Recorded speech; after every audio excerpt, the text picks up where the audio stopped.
They did nothing in this weekend to say that they weren't the third best team in the country. I understand we start fresh, but it was just 5 days ago. You vote again, and somebody flipped enough votes in 12 people flipped to take a team from 3 to 6. I don't get that argument. And first of all, I've told you before, if it was up to me, my final 4 teams would be Alabama, Ohio State, Michigan, and USC. That's who I think the 4 best teams are.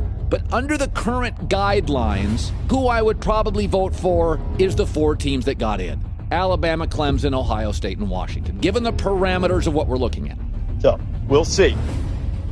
Number 4 and going to the playoff to face Clemson will be the Alabama Crimson Tide for the 4th straight year. Somebody missing. No, come on, Herbie. Herbie, come back. I cannot. We have a first time that 2 teams from the same conference are going to the playoff. Committee just made a statement. Yes. They are not into appeasing people's agendas.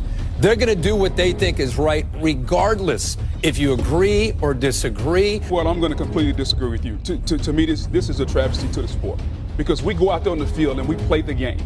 And regardless of whether it looks good at the quarterback position, regardless of whether we win with offense, whether we win with defense, the name of the game is to win. And that's a reason never before has this not been done. Winning a Power 5 conference, going undefeated, and not getting into the playoff. So I understand we want to look at style points and who are we going to get for the best matchups. But that's not what this is about. This is about understanding to get the 4 best teams.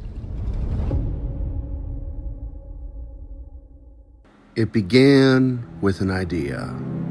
How can college football get a single, undisputed national champion at the highest level by settling it on the field? First, it was the Bowl Coalition, which was a half-assed attempt that in its brief existence only had one game that paired the number 1 and the number 2 team in the country. The Bowl Alliance replaced it, but had similar results, and actually saw a split championship occur in 1997, which is what the system was explicitly there to prevent. You factor in the discrimination against mid-major schools by not allowing them a seat at the table, and suddenly the BCS is born, which was somewhat better as it forced the BCS ranked number 1 and number 2 to face in a single championship game. But rather than having the wrong teams play each other due to contractual bowl tie-ins like the old system, now the problem is teams were being ranked in the wrong spots thanks to a computer algorithm that could never perfectly rank them. After split championships, controversial matchups, and fans tuning out in droves, the conference leaders met to discuss creating a long sought-after playoff for Division I FBS.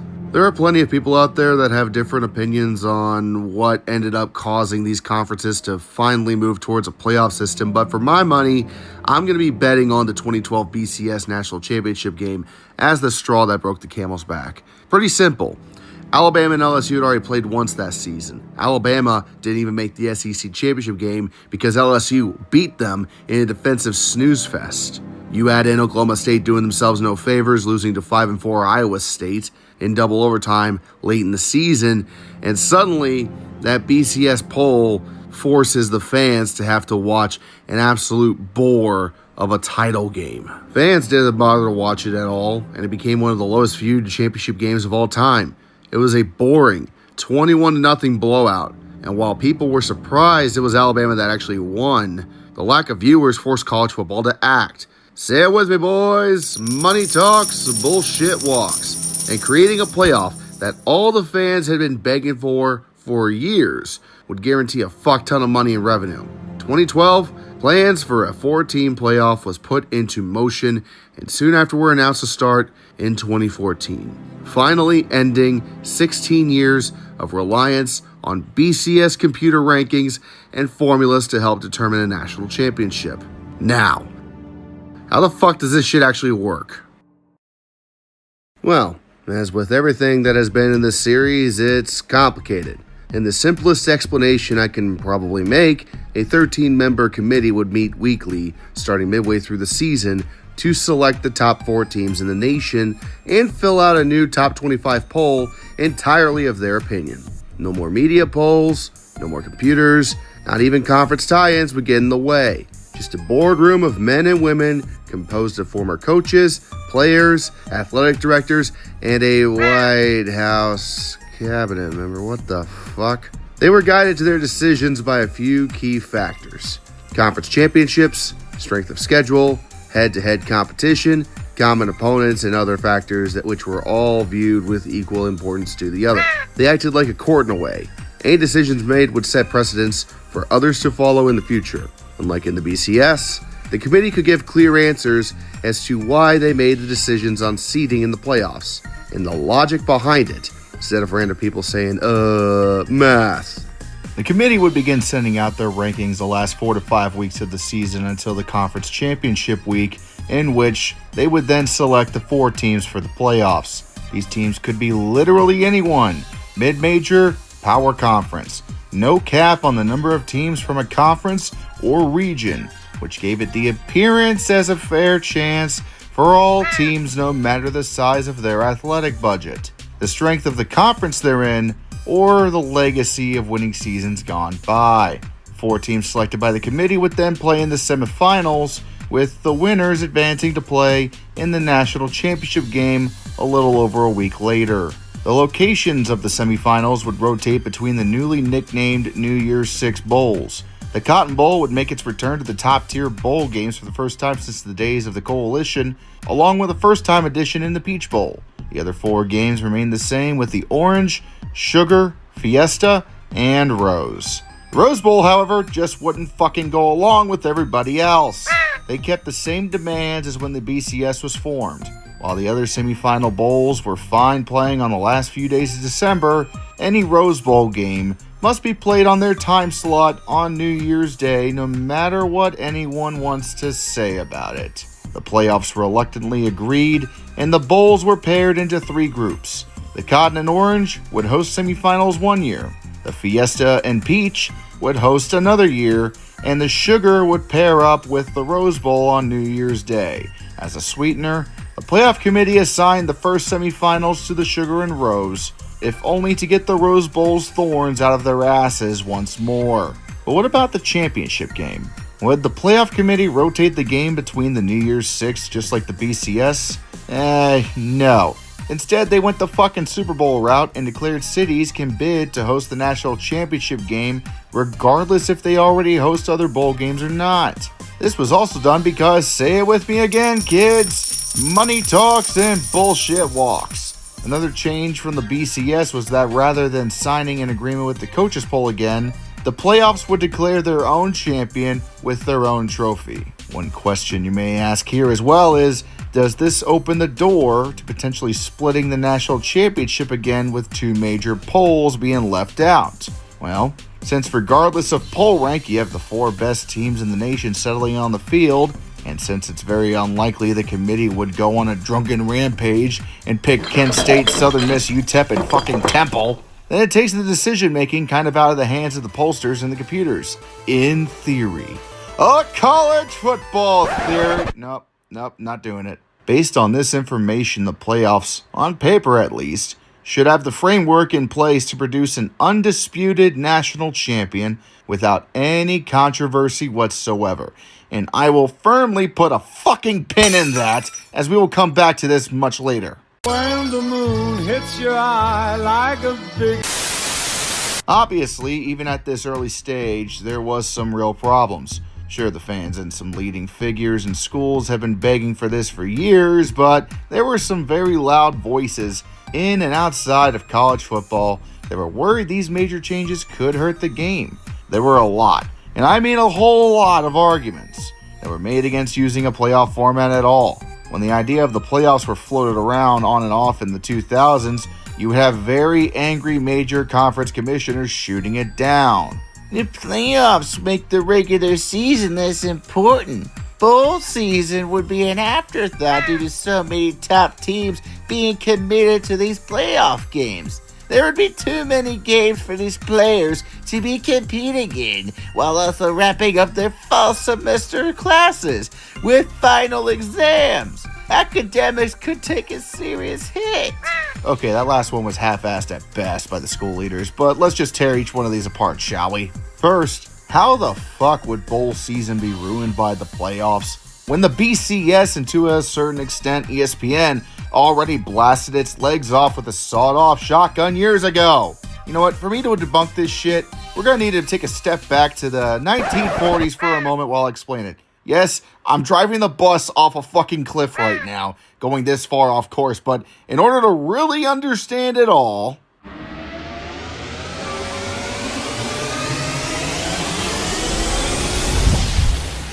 we're jumping all the way back to 1947, when the Big Ten and Pacific Coast Conference, the precursor to the Pac-12, agreed to send conference champions exclusively to the Rose Bowl. That precedent in using exclusive conference tie-ins with a major bowl game would influence other big bowls to sign tie-in agreements with other conferences to guarantee bigger teams playing their games and therefore generate more ticket sales.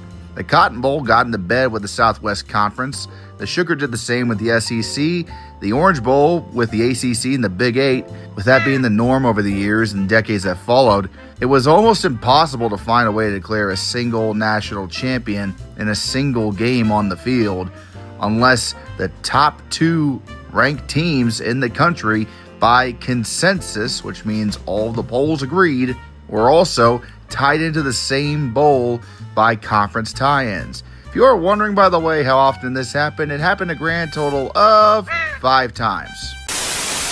In summary, if your argument is that a playoff would collapse the bowl system, the system these games ran under were not designed with the playoff in mind, or hell, even a national championship at all. In order for playoffs to work, of course you need to throw tradition by the wayside in order to get a true champion like you want. The bowl system, with the roots in the 40s and the 50s, was simply never going to crown a national champion. They left it to the fucking pollsters to handle, which I'm ashamed to say is a whole other story for another day.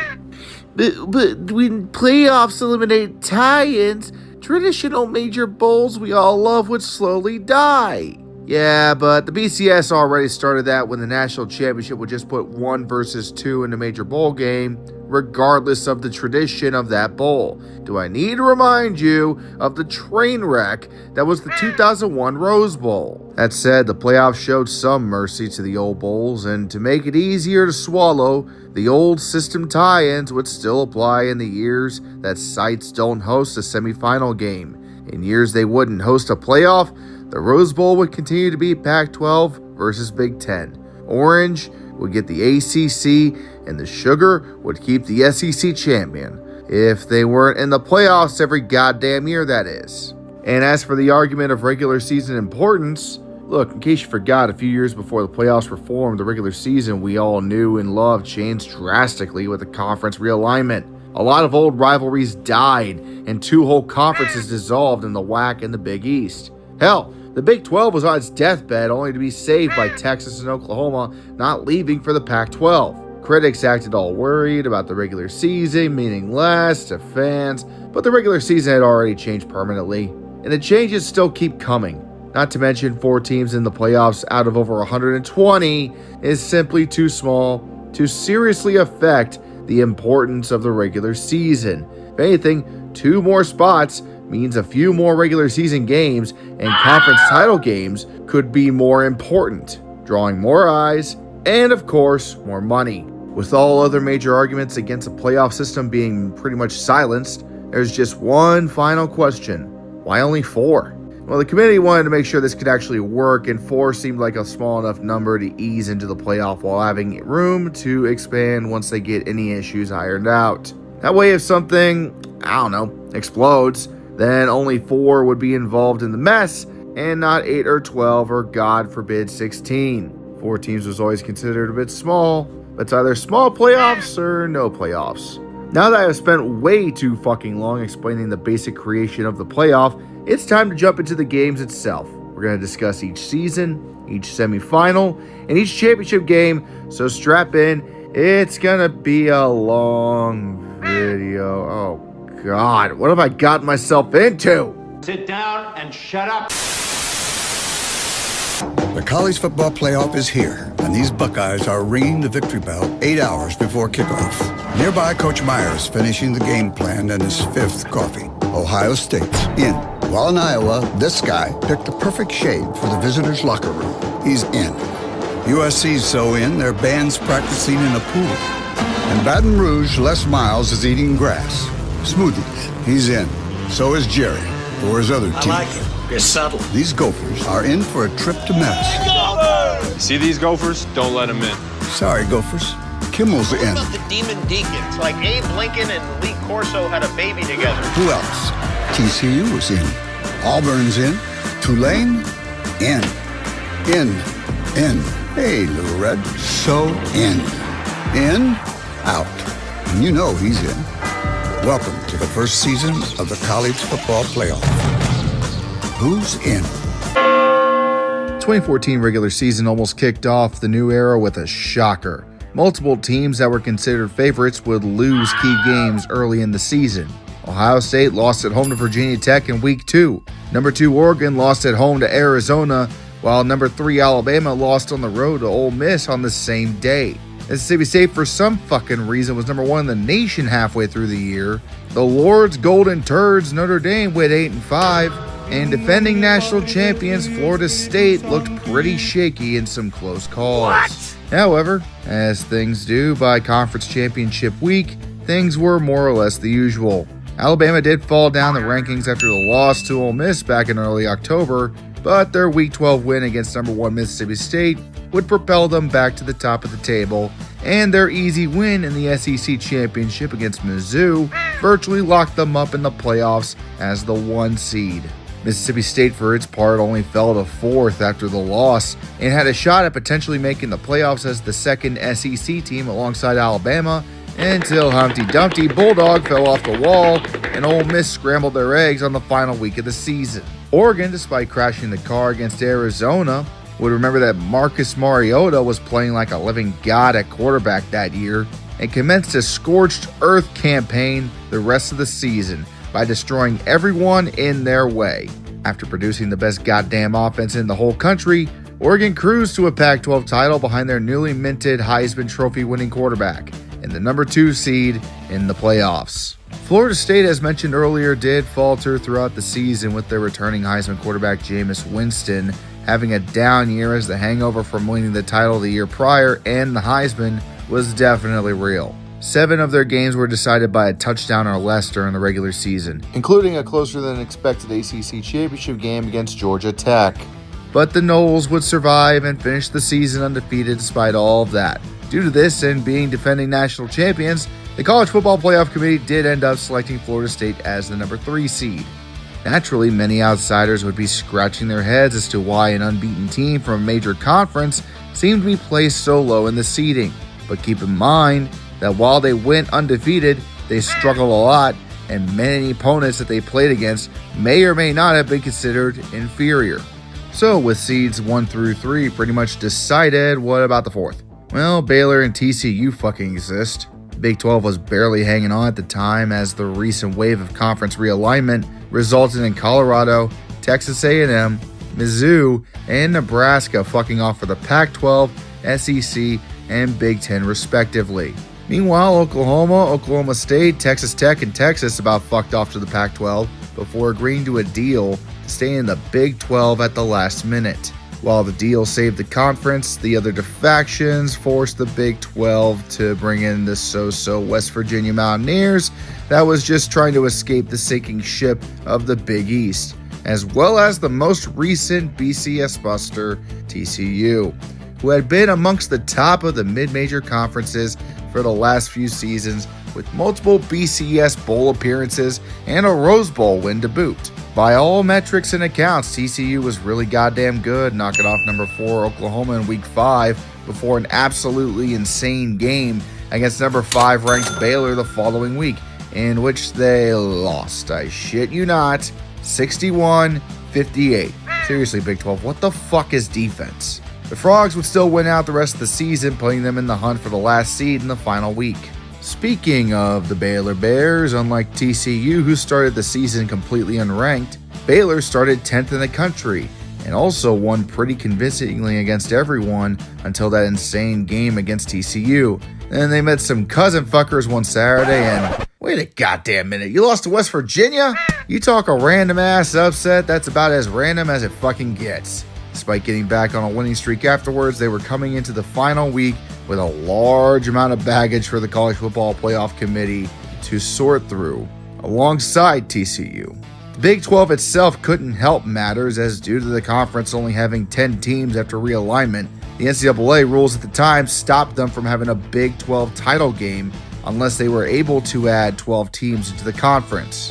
So, in the final week, number 6 Baylor would beat the shit out of number 9 Kansas State, and number 3 TCU committed ungodly war crimes against an awful Iowa State squad in the final game. With the Big 12 title having to be split between these two teams, the playoff committee is potentially going to have to make a very tough decision between the two schools. Did Baylor's win over TCU mean more than the awful loss to West Virginia? Did TCU do enough to prove that they are the better choice over Baylor by committing actual fucking murder against Iowa State? Well, the committee ended up not having to make that decision.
See, Ohio State, as you recall, lost in week 2 to Virginia Tech at home, and they lost convincingly at that. Not to mention, not one, but 2 quarterbacks got injured during the campaign.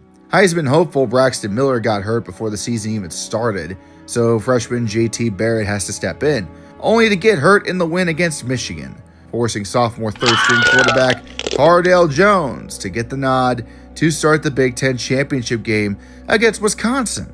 Why the fuck does all this quarterback shuffle matter? Somehow, despite the injuries at quarterback, Ohio State was sitting at number 5 in the country after running the table the rest of the way. This, however, would be the ultimate test, as Wisconsin was ranked 15th in the nation with a Heisman caliber running back in Melvin Gordon and had the second best defense in the entire country.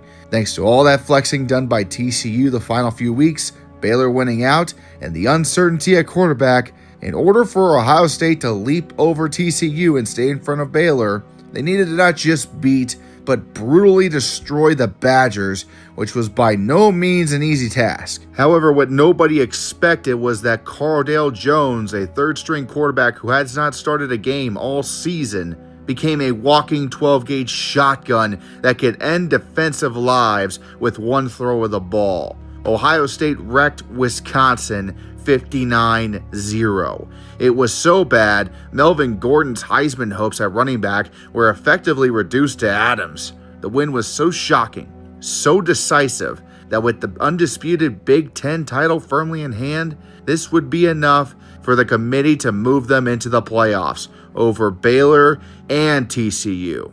The first of many precedents set by the committee with this decision was simple but damning for the Big 12 and sparked a massive debate. I mean, for fuck's sake, TCU beat another team 55-3 and fell from 3rd to 6th despite that. In any other era of college football, TCU would have been number 3 no matter what, but not in the playoff era. The committee made it clear why they went the way they did. conference championship games, and undisputed conference champions matter more. Conferences that allowed co-champs are going to have a very difficult time making the playoffs in this new era. And this decision made one thing abruptly clear. This was not the fucking BCS anymore. It was a lesson the Big 12 would take to heart, and over the next few years, they would campaign to bring back the Big 12 championship game to the conference just so they could have a better shot at the playoffs. For now, however, the stage is set for the first playoff. Oregon and Florida State in the Rose Bowl, Alabama and Ohio State in the Sugar Bowl. Let the games begin.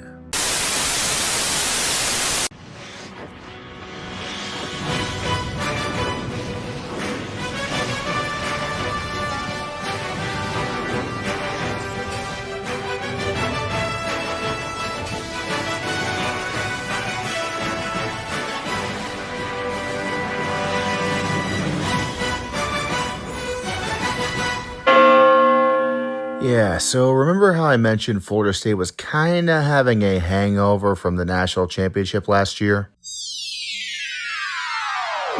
And now, for the next few minutes, as the Doak burns. Instead of field goals inside the 20. There's a 2nd and 10 handoff to Cook, who bounces it, now cuts back, follows a block from Rudolph, and Muscles loses the football. Oregon's got it.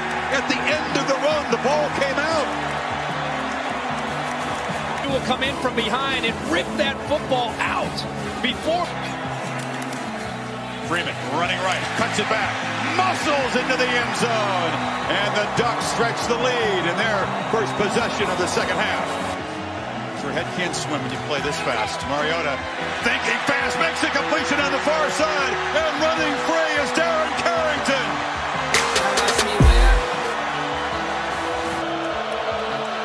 Ducks show pressure, then back off into coverage, but it's underneath, losing the ball, caught it and fumbled it. Reggie Daniels for the Ducks. What the fuck is going on? Now you're going to see tempo. Fake it to Freeman, pump fake, running free again is Carrington.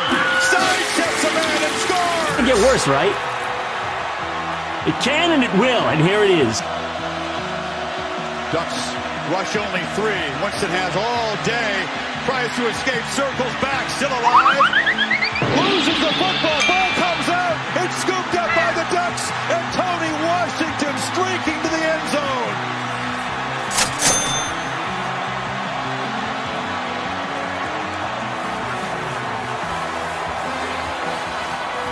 It was at this moment that he knew. Is that the Ducks dagger? Moving if you're Oregon. Winston, ball came out wildly, picked off, it was out of the hands of Travis Rudolph. Another turnover. Stopped earlier. Mariota keeps it for now. Cuts back. And Marcus Mariota, green bar in the end zone. And this offense calling the plays. A heck of a job. Shoots to Valentine. Cuts loose. Thomas tied into the end zone for the second time. Tell you something. Florida State's quit. I agree. I don't know how else to describe that. They just gave up the moment they came out of the tunnel for the second half. All right, let's see what the hell's going on in New Orleans. Might be more entertaining than whatever the fuck this was. Alabama was far and away considered the favorites to win this game and the title as a whole. Ohio State was abysmal against the SEC in bowl games. And Alabama wasn't just any SEC team. It was the SEC dynasty, the chosen ones, the ultimate final boss, led by Amari Cooper at wide receiver, running backs TJ Sheldon and future king, but merely a prince at the time, Derrick Henry, and of fucking course, head coach Nick Saban at the helm. They were Goliaths. Sure, Ohio State has a good legacy, but they shit themselves the last 2 times they were within reach of a national championship thanks to the SEC.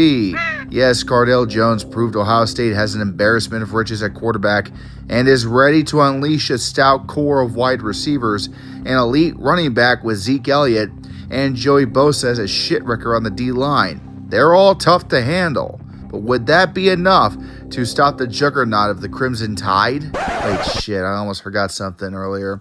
Something about they had something this time that they didn't have the last couple of times. God damn it, what the fuck was it? Oh, yeah, they got Urban Meyer. Turns out the best way to beat Nick Saban was hiring a coach that has beaten Nick Saban in the past. As head coach of Florida, he went 1-2 against Coach Saban. I know, 1-2 doesn't sound that convincing, but you do realize at this point, only a couple of teams have actually beaten Alabama, right? Urban was the only coach that had not only done that, but also won a national title himself at Florida, and he could realistically do it again for Ohio State. In the first quarter, Alabama would give up big plays to Ohio State's offense, only to deny them at the goal line, forcing them to settle for field goals, as well as Ohio State forgetting to protect the damn ball. Meanwhile, the Alabama offense would score 2 touchdowns fairly easily to take a 14-6 lead. After Cardale Jones showed why he was a third stringer with an awful interception thrown straight to Cyrus Jones, they would again drive down the field to take a 21-6 lead in the second quarter. At this point, a lot of fans were thinking that the Tide would roll all over Ohio State, and another national championship was in sight for Alabama. But there was just one problem. Ohio State was fucking stubborn, and after getting a boost from an unsportsmanlike foul on Alabama, they would drive downfield to score a touchdown from Zeke Elliott. Ohio State's next drive, with only a minute 32 left, big play after big play would result in some backyard bullshit from wide receiver Evan Spencer and a Michael Thomas touchdown catch for the Buckeyes. Ohio State had cut the lead to 1 going into the half, and we all thought we were now in for a hell of a fucking dogfight. However, Alabama came out at halftime flat. There was no Crimson Tide, only a depressed elephant.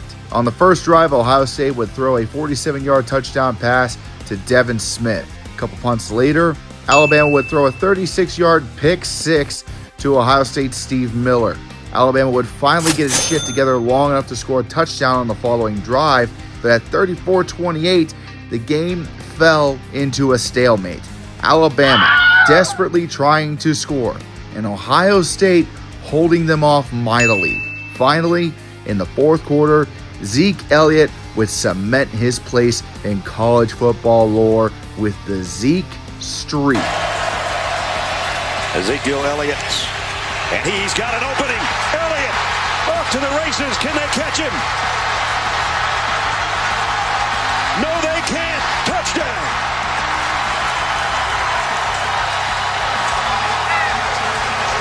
Zeke's 85 yards through the heart of the South was a devastating blow for the Tide, and a subsequent 2-point conversion put them down by an even 2 scores.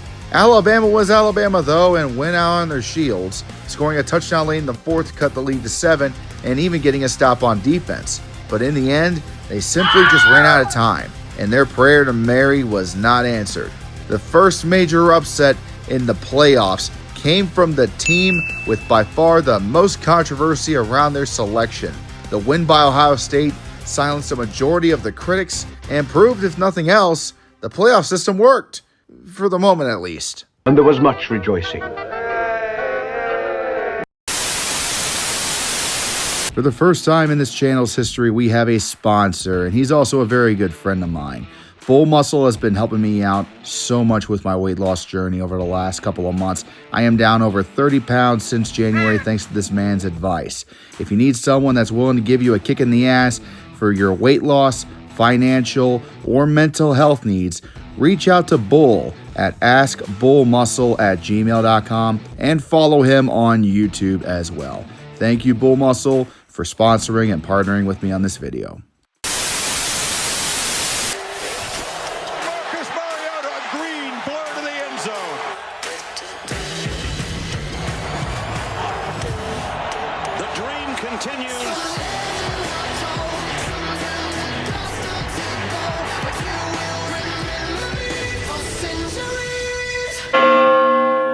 I'm sure Oregon would have been more confident if they played Alabama, because in the history of Oregon and Ohio State playing, Ohio State has had their number, with the last meeting coming a few years prior at the 2010 Rose Bowl, in which Ohio State defeated Oregon.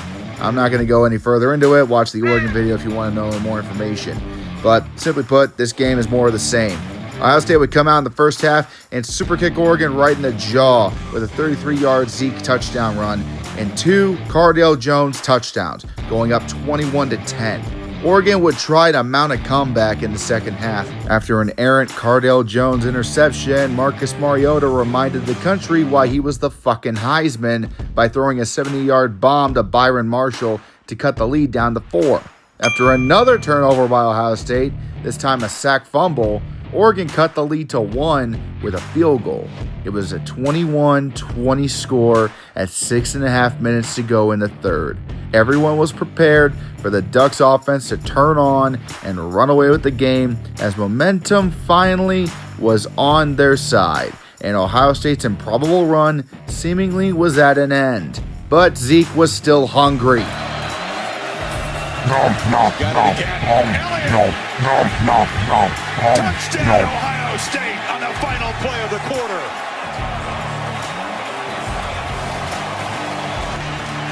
First and go. Elliott again barrels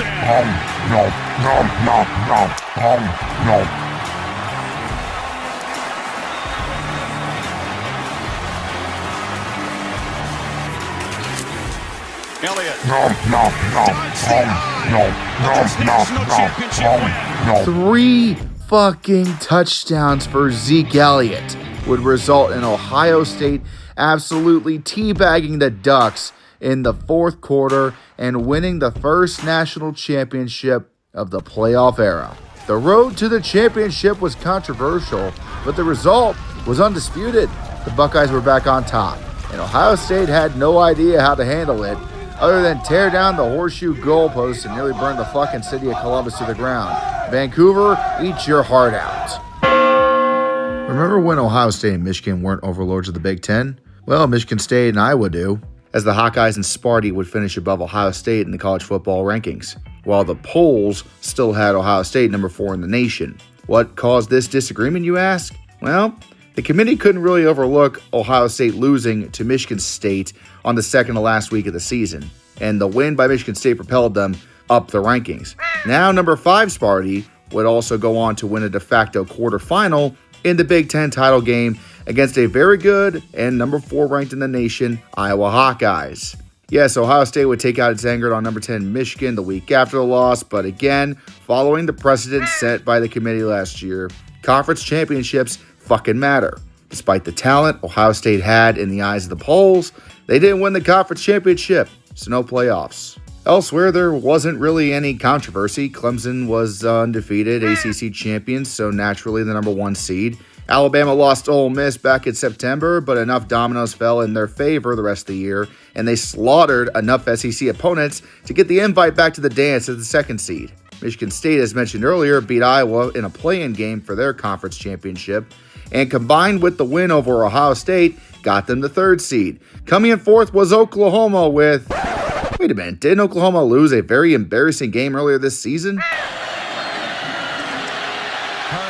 after the fake. Gets to the corner and is out of bounds at the 2-yard line. There it is. Wide open, as you said, Chris Spielman. Touchdown, Caleb Blewett.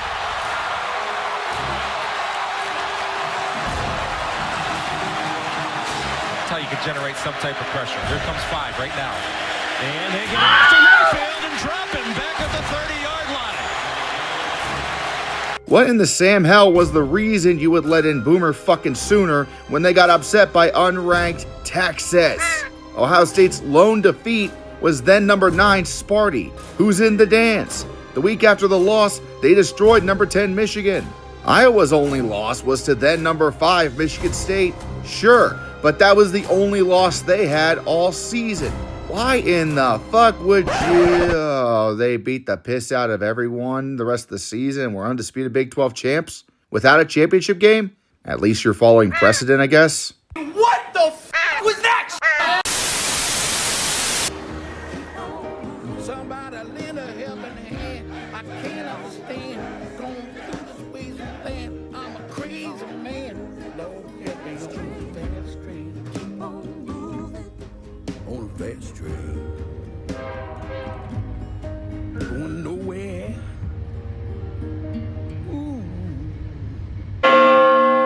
This was actually a rematch of the Russell Athletic Bowl from a year ago, with Clemson taking on number 4 Oklahoma. That game resulted in Clemson beating the shit out of the Sooners 46. It's been a year though, and Oklahoma was seeking revenge. Would they get it? Nope. I mean, it was close in the first half. Clemson was actually down by 1 going into halftime, 17-16. However, Dabo Swinney was on his Joker arc and behind their Heisman finalist quarterback. I don't want to give him his actual name here. Let's just call him Dipshit McGee. And a couple rushing touchdowns from Greg Heigl blew the wheels off the Oklahoma's wagons, and Clemson cruised into the championship. It is almost time.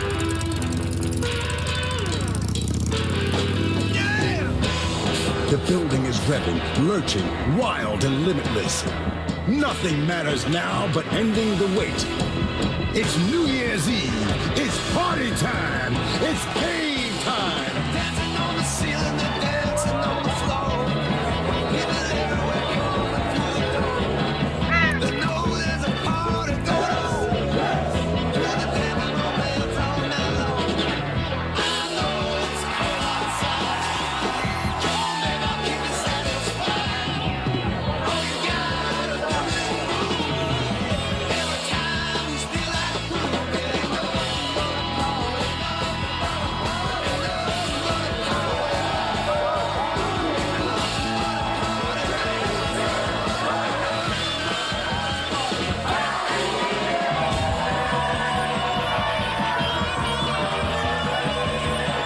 Great energy inside AT&T Stadium in Arlington, Texas. In the heart of Texas tonight, the second ticket to the title game up for grabs. Meanwhile, over in Dallas, Texas, we have number 2 Alabama against number 3 Michigan.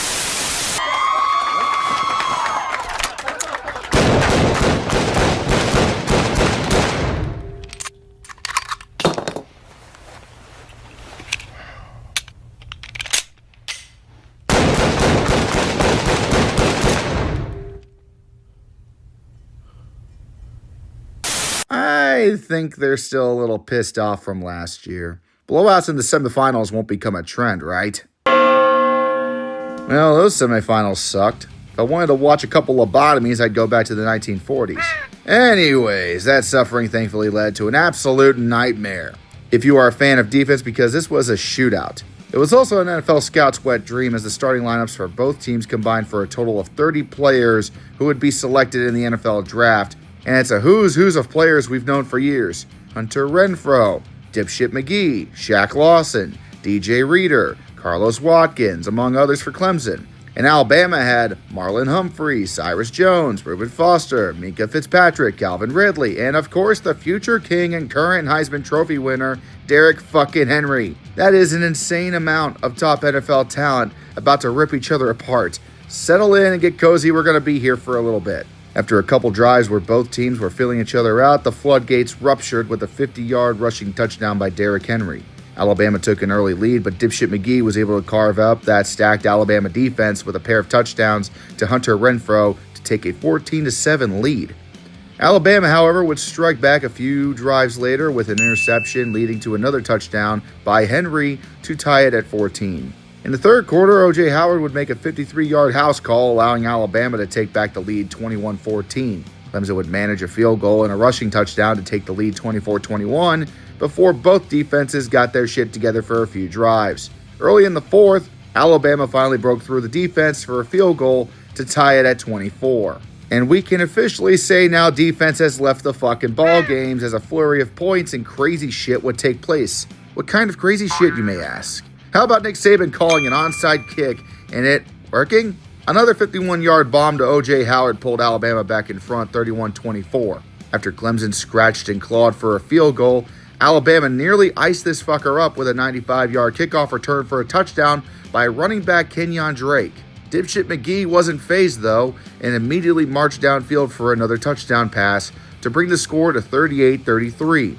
Clemson, understandably, was getting desperate and went for two. They failed.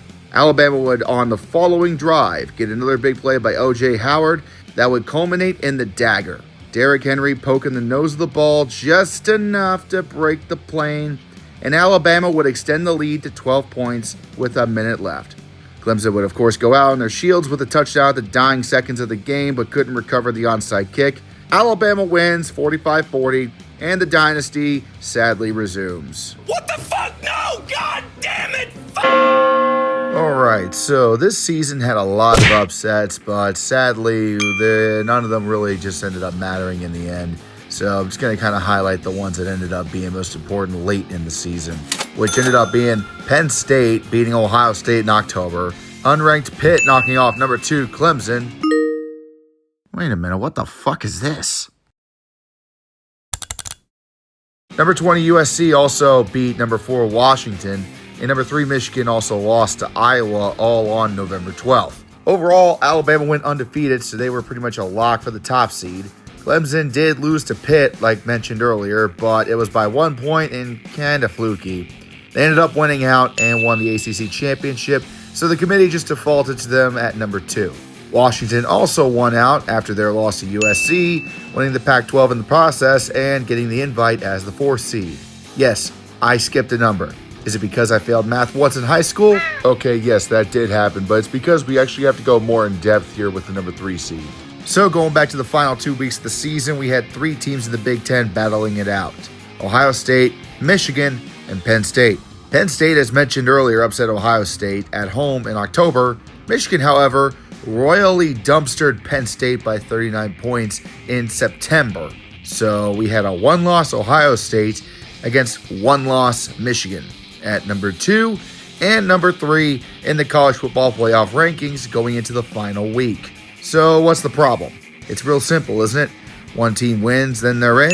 Well, you gotta keep in mind they still got the conference championship to play, and number 6 Wisconsin is waiting for them.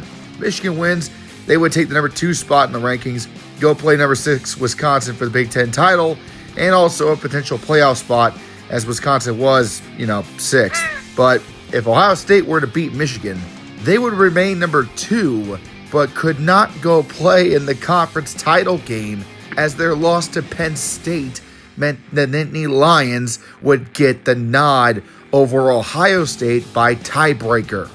Keep in mind, they already had 2 losses already and were currently 7th behind Wisconsin.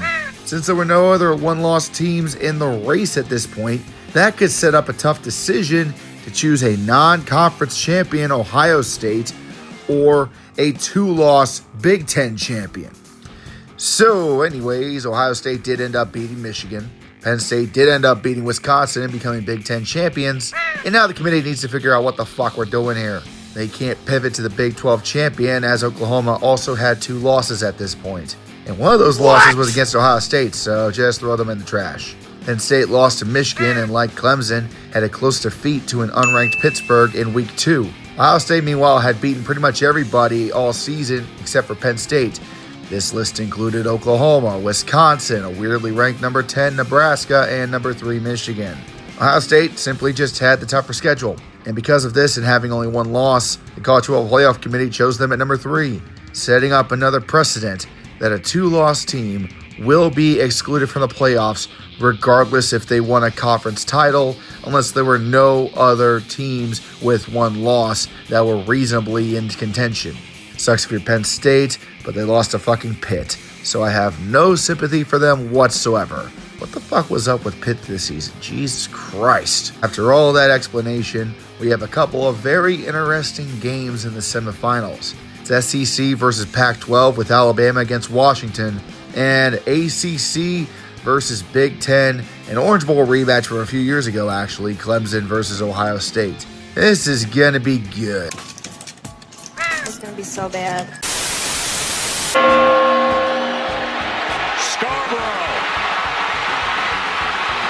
Muscle man down to the goal line. In motion. Browning pressure. Intercepted. Ryan Anderson. The time defense rolls again. And he gets free again. Look at Bo go. Scarborough inside the 10. The tide is rolling late. 24-7. Watson gives it and scores standing up and says, hush. Fake it to CJ. Watson rolls out. Now lofts it for the end zone. It's Fuller out there. I can't do this anymore, man. My head's about to explode. My whole life sucks. I don't know what I'm doing. I don't know where I'm going. My dad just died. We just killed Bambi. I'm out here getting my ass kicked, and every time I drive down the road, I want to jerk the wheel into a goddamn bridge in Buckman.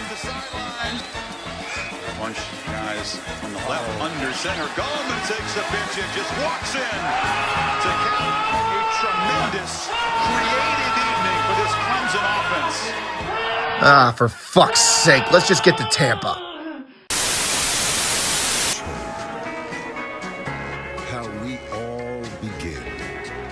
Quiet, calm, careful? Hell no.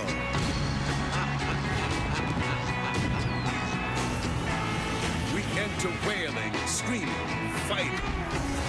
Amidst the clamor and fury, toward the light and sound.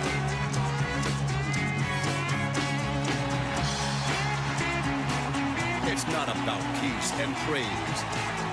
It's in the push and strain, the fray and scuffle.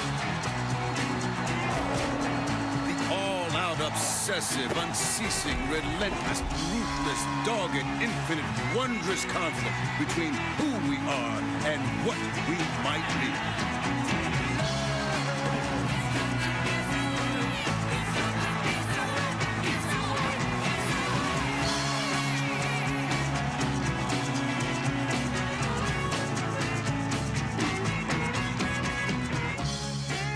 Welcome to Tampa. Slightly mild, but extremely wild inside Raymond James Stadium for this college football playoff national championship presented by AT&T.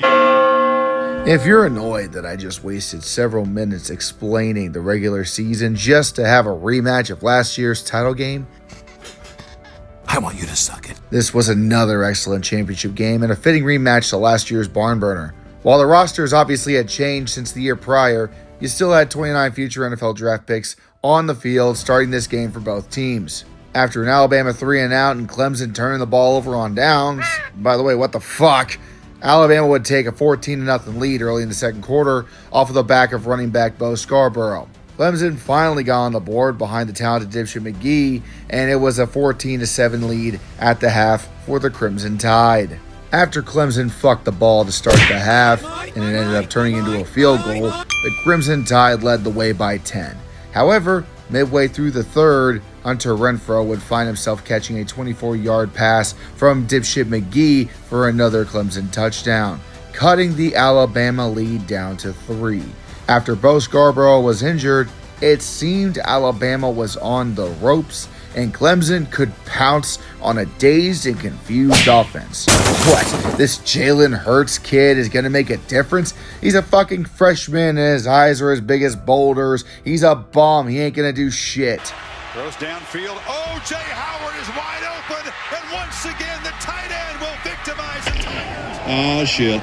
Early in the fourth, Clemson would get the deficit cut back to 3 points again, with dipshit McGee throwing a touchdown pass to Mike Williams, bringing the score to a 24-21 nail-biter. Clemson finally broke through the Alabama defense with less than 5 minutes left with a goal line rushing touchdown and took their first lead of the night. Alabama's offense also woke the fuck up and retook the lead the following drive when Hurts would gallop for 30 yards into the end zone to bring the score to 31-28. There's just one problem. You left 2 minutes on the damn clock for Dabo Swinney, and I'll say his name this one time. Deshaun Watson has his legacy drive.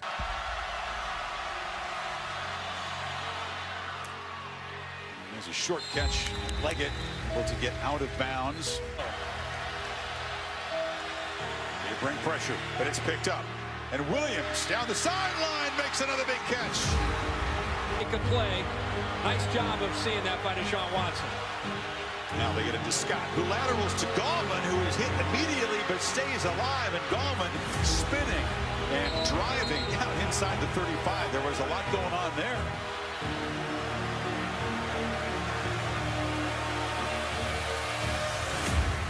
Watson takes off, but will be dropped. Having a chance to get it into overtime. Long for Hugel is 47. Sitting from that distance in warm-up. On third down, Watson slant. One more time, Renfro, and they have a first down. And they can do that. Still timeouts, but just 19 seconds now. Got to believe they're going to have a safety over the top of Mike Williams, who's down here at the bottom. The sack could take them out of field goal range. Bama brings some heat. Watson delivers. Catch made down inside the 10 by Liggett. 14 seconds to go. Or it'll be a field goal attempt in overtime. Let's see if the Tigers can win it right here. Williams to the left. Watson.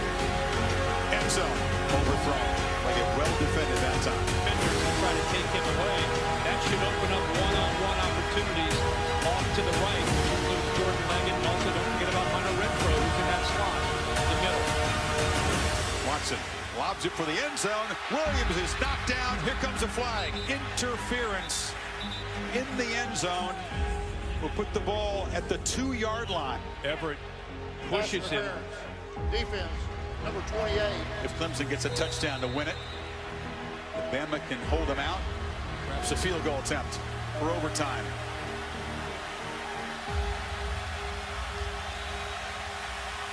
Watson, touchdown!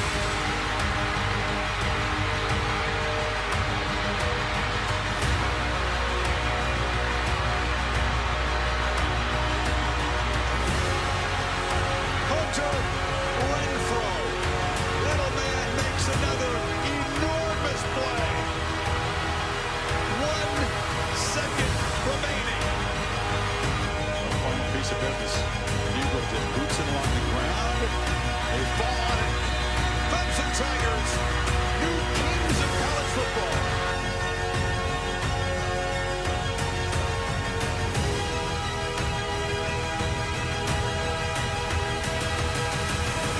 Punctuation. Clemson dethrones and avenges Alabama.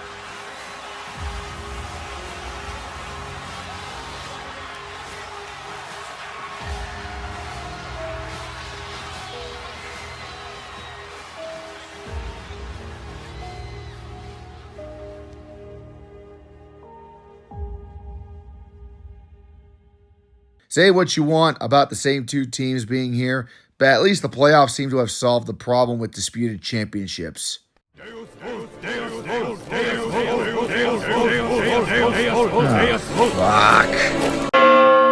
Oh, 2017 was a wow. Hey, listen. I am fully fucking aware y'all violently inserted yourselves into the national conversation this season. But for fuck's sake, I need to lay out the whole situation that happened during the regular season before I address you bastards. Got it?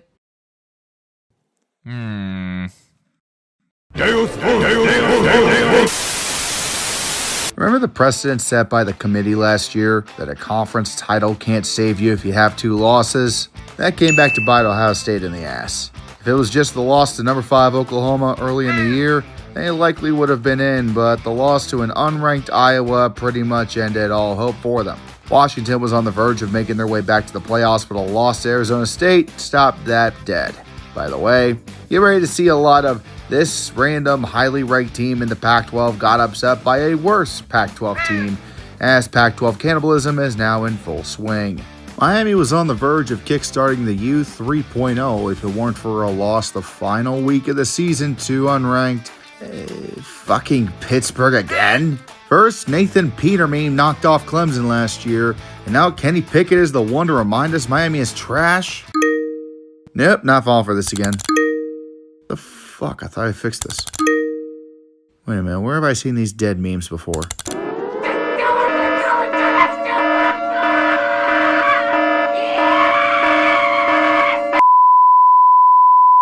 The Panthers are going to the ACC Championship! Boom! Let's go! Welcome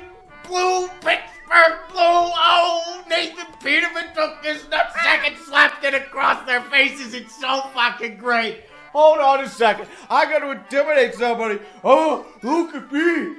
I'm Miami. I got the turnover chain. Am I hip and sassy yet? That's right. Oh, we're going to destroy where else? Guess what, bitch? The only thing that's destroyed is you in an F5 hurricane. Have fucking fun with that. Enjoy your losing season. Enjoy your disappointment. I'm going to go die because I'm a Pitt fan. Fuck. Okay, just installed the new antivirus program, so that should fucking stop now. Good lord. Anyway, Oklahoma, despite losing to unranked Iowa State, went scorched earth on the rest of their schedule and ended up the 2nd seed after they clinched the Big 12 outright. Clemson also had a bad loss to Syracuse, but since they won out, they were able to make the conference title game and become conference champs again.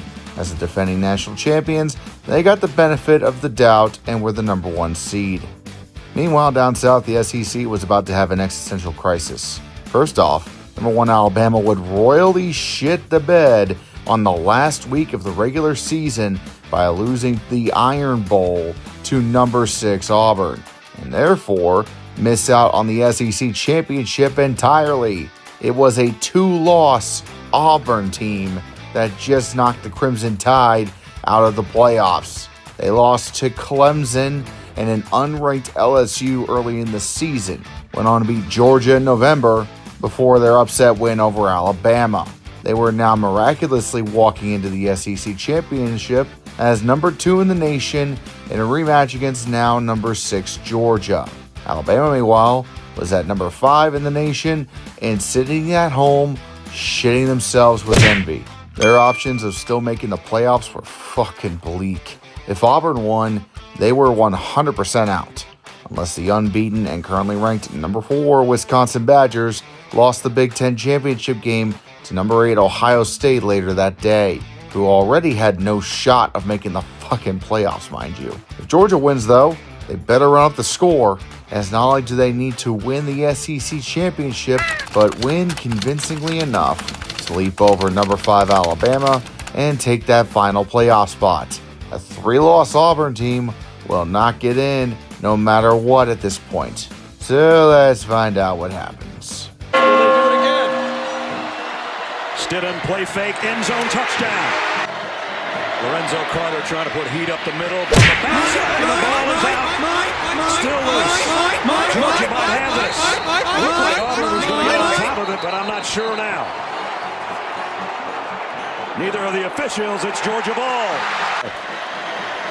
They fake the toss from end zone, wide open, Notre, touchdown. With good pass protection. Here comes a blitz off the corner, just flips it out to Sonny Michel. Oh, what a move! Sonny Michel down the sideline. Michel inside the 20. Boy, in motion. From rolls, throws, got his man, Godwin, touchdown. That's got to be a pick. Play action, Stidham getting some heat, gonna go deep, airing it out long, intercepted by Georgia. DeAndre Baker coming back the other way. Are you stupid or something? Stupid is, stupid does, sir. The give is to Kerryon Johnson. And the ball is out, and Roquan Smith has got it for Georgia. Another costly Swift with Fromm in the backfield. He'll get the carry. DeAndre Swift, and he's fast, and he's maybe gone. DeAndre Swift, touchdown. Called for help. Why? And not a fuck you. What do you need or nothing? He's got a month to heal. Jarrett Stidham going down at the 30-yard line. 21 days makes if you're a Georgia fan. Stidham, last chance, and it's incomplete. 2 hours later. Hornibrook delivers to the sideline, intercepted. Hurt my feelings. Denzel Ward plucks it out of the air. First down to the 16 on Barrett going. Oh, it's caught McLaurin. Burst of speed. See you later. Touchdown Buckeyes, 84 yards. Barrett sprints out of the pocket, squares his shoulders, throws, picked up, touchdown, Van Ginkel. Barrett to the far side, Paris Campbell, watch out, he's a burner. Campbell down the sideline, Campbell, touchdown, Ohio State. Dobbins Breaks a tackle, watch out! Burst of speed! Look at this freshman! J.K. Dobbins! Pushing, watch the turf right there. Wow.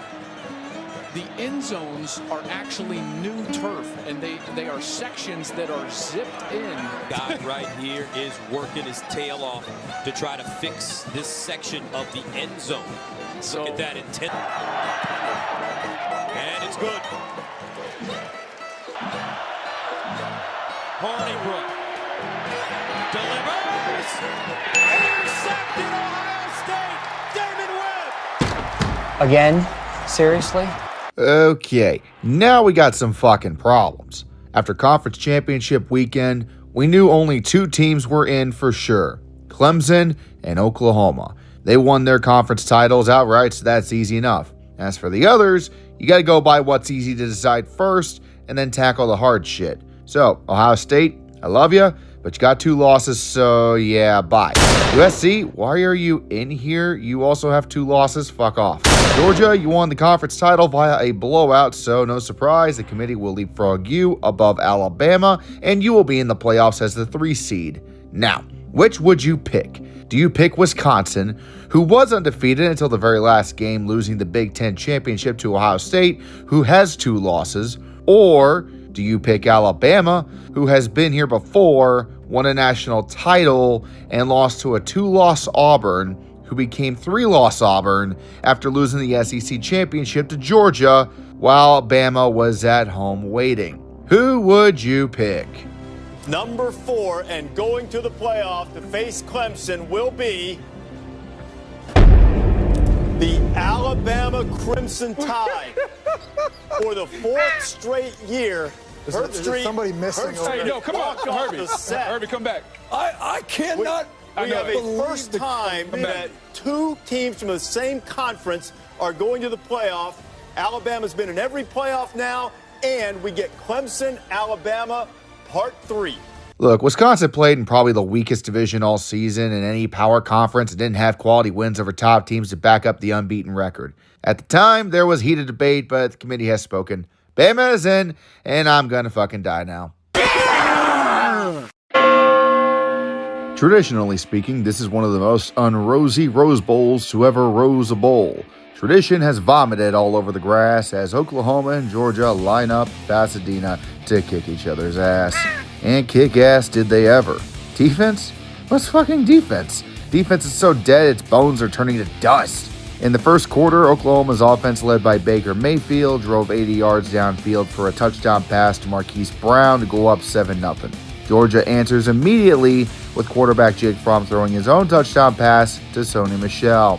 Running back Rodney Anderson then made his mark as his massive 45-yard dash to the red zone would end with Rodney taking it into the end zone himself 2 plays later. This time, Georgia couldn't respond after stalling out and settling for a field goal, which they promptly missed. The Sooners, like the Settlers they're named after, quickly pounced on the opportunity to get some free real estate with another massive Rodney Anderson run, this time straight to the house. Georgia's running back Sony Michel, however, was unimpressed.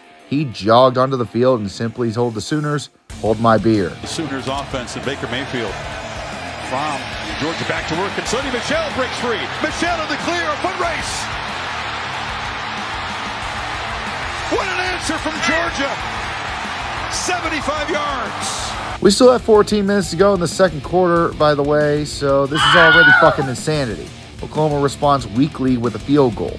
There is then a rare appearance by the fucking defense on both teams for a few drives before the Sooners put together a long drive, capping it with a Mayfield touchdown reception thrown by C.D. Lamb. Georgia has had enough though, and coming out of the second half, they finally start playing some fucking defense, stalling out Oklahoma's offense and quickly scoring 14 points thanks to another massive rushing touchdown, this time by Nick Chubb, and then Sony Michel taking the rock for 38 yards straight to the house. After Baker Mayfield throws a costly interception to start the fourth quarter, Georgia takes their first lead of the game with another Jake Fromm touchdown pass. A few drives later, the Sooners tie it back up with an 11-yard touchdown pass from Baker Mayfield to Dimitri Flowers. On Georgia's ensuing drive, all hell broke loose. We've seen in the past from Oklahoma's defenses. Around the end, Michelle strung out, and Hithad loses the ball. It's out. The Sooners have it. Stephen Parker, a scoop, and score. Georgia is down again. Now it's up to the Dogs to find the way into the end zone. Do they have enough left to tie the game up once more? Pressure. Braun gets it out. Has a man. Godwin escapes and is right. Defense. Good protection. Now it breaks down. Braun has to scramble. Flips it off short. Michelle in space. Makes a man miss and is spun down inside the 25 by Will Johnson. On the backfield. Sooners showed some pressure, but back off. Fromm steps up, delivers a strike across the middle. Catch made by Godwin. Knocked down inside the 10. First and goal. Shift around. Overset Chubb. Chubb. It's the wild dog and the running back. Direct snap. Cuts back and scores. For whatever reason, defense decided to make an appearance again at the very last minutes of the game. I guess better late than never, right? It's like watching two heavyweight fighters in the final round of a match, each one throwing everything they have into one more punch, trying to put their opponent down for the count, but they just don't have the energy to hit hard enough for a knockout shot. Both teams would end the first overtime settling for field goals, but in the second overtime, with Oklahoma up first on offense, their final punch fucking whiffs. Deflected. Blocked. The Dogs do it again. Georgia sees the opportunity, and their last swing fucking connects. Turn running all the way. Gets to the edge. Sonny Michel will send the Dogs home to the championship game.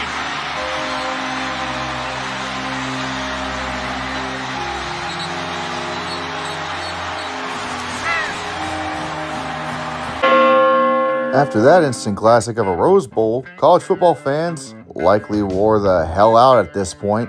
We're trying to recover enough to watch a Sugar Bowl that was supposed to be another classic for the ages. Clemson versus Alabama 3, this time in the semifinals. And after an exciting, dramatic, thrilling Rose Bowl, we got Alabama fans nutting buckets of jizz as they destroy a young Clemson squad in revenge for last year. By the way, this was still considered a rebuilding season for Clemson. They made the semifinals, yeah, but that doesn't mean they were at their full potential yet. Only like 50%. You'll see soon enough.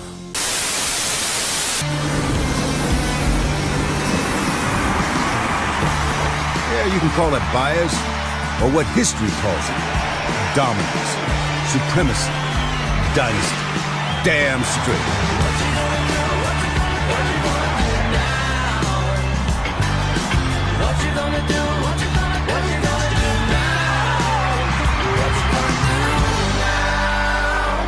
It's volatile and uncertain, intense and unknown, difficult and ultimate. It's about how much it means, why it matters, when it counts, and from where it comes. You know what, man? Enough talk. It's game time. College football mecca, Atlanta. Frigid tonight. Her streets eerily quiet. But inside the modern marvel of Mercedes-Benz Stadium, it's overheated, raucous, and ready for the College Football Playoff National Championship game presented by AT&T. So after all that, what we're left with is the SEC National Championship game between Georgia and Alabama. It's even in the same stadium as the normal SEC Championship game, for God's sake. It's almost like it was scripted or something. Thankfully, unlike its BCS predecessor in 2012, this was a far superior game. The game began as basically a defensive stalemate as both teams tried to feel each other out. There was a chance at the very start for Alabama to punch the Bulldogs in the mouth after an interception that set up a 40-yard field goal attempt, but the kicker shanked it badly. In the second quarter, however, Georgia began to chip away at Alabama's defense, as Alabama's offense could not stay on the field long enough for them to catch a breath, let alone score. After a pair of Georgia field goals, they were able to punch it in via Mecole Hardman's fake handoff at the 1, taking a 13-0 lead going into the half. At this point in the game, Alabama was stuck in the mud. Nothing was working on offense, and the defense was slowly caving in from exhaustion. Coach Saban pulled the only card he had left that would provide a large enough jolt to get the Tide back in the game. Hey, Jalen Hurts. Yeah, I know you're going to be somebody in the NFL one day and a great quarterback. Maybe even win a Super Bowl, but today, you fucking suck. Grab some fucking bitch and give me that freshman son of a bitch from Hawaii, Tua Tagovailoa. Let's be clear, this was an extremely risky move. Tua was a true freshman, only playing in garbage time against garbage-ass teams after the game was long over. You can make all the assessments you want in garbage time, but this was Tua's first real game situation, and it was for the national championship, for God's sake. Saban either knew what he was doing or was grasping at straws, but whatever the hell it was, it fucking worked. After a pair of 3-and-outs, Bama finally got on the board with a 6-yard touchdown pass to Henry Ruggs. Georgia would severely wound the big-ass elephant on the following drive, though, with an 80-yard bomb from Jake Fromm to Mecole Hardman. Tua would try to play Superhero Simulator on the following drive, but it was picked off by DeAndre Baker. Georgia is on Alabama's 39 and is about to ice this sumbitch. Again, trusted to throw on first down. Batted in the air, picked off. The Tide respond. Raekwon Davis. It's another big man interception. No. You did not just give Alabama life. Please tell me you didn't just do that. What the actual fuck are you thinking?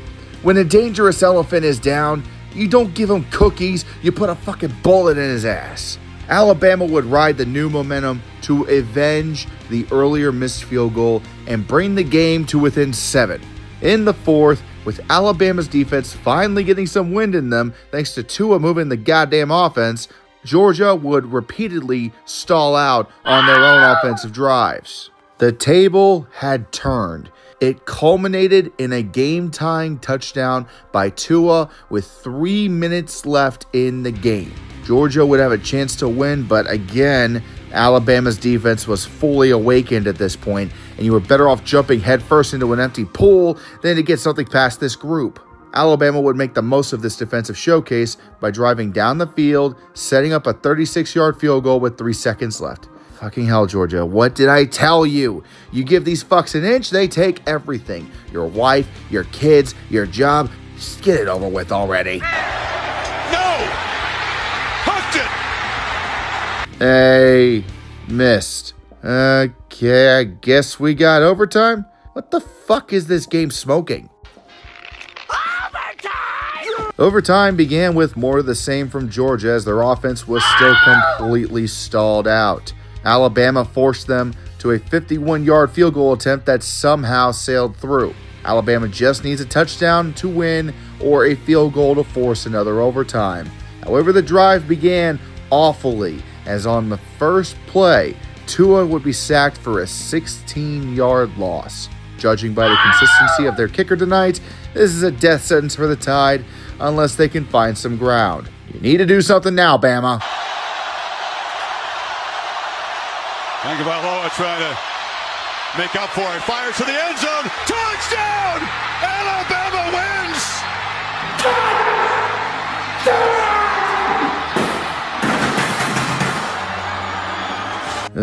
Somehow Alabama was yet again able to bullshit their way to another national championship, this time due to Georgia pissing themselves on offense at the worst possible time. You had the lead, Georgia. You were up by 2 fucking touchdowns, and all it took was a sniper rifle disguised as a true freshman quarterback to upend your entire season. What a fucking waste. I expect nothing, and I'm still let down. All right, UCF, Get your fucking asses in here now. Up until now, you probably noticed there's been very little criticism of the 4-team format, as we haven't had any outsiders come into the party and shit in the blue chip punch bowl. That changed with UCF showing up and going undefeated the entire regular season, slaughtering almost every team they faced like a legion of fucking, knights. Hell, 2 of their games were either rescheduled or canceled due to a fucking hurricane, and they still pulled this off. However, do you know what their rank was despite the impressive amount of wins and how good they looked? 14th. The Knights didn't even crack the top 10. No one on the committee gave them a chance. And the reason for this was just the strength of schedule. That was really the only reason.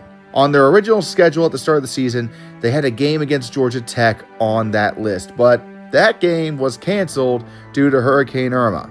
Even if it was played, I don't think that would have been enough to change any minds because Tech went 5-6 and missed a bowl season entirely.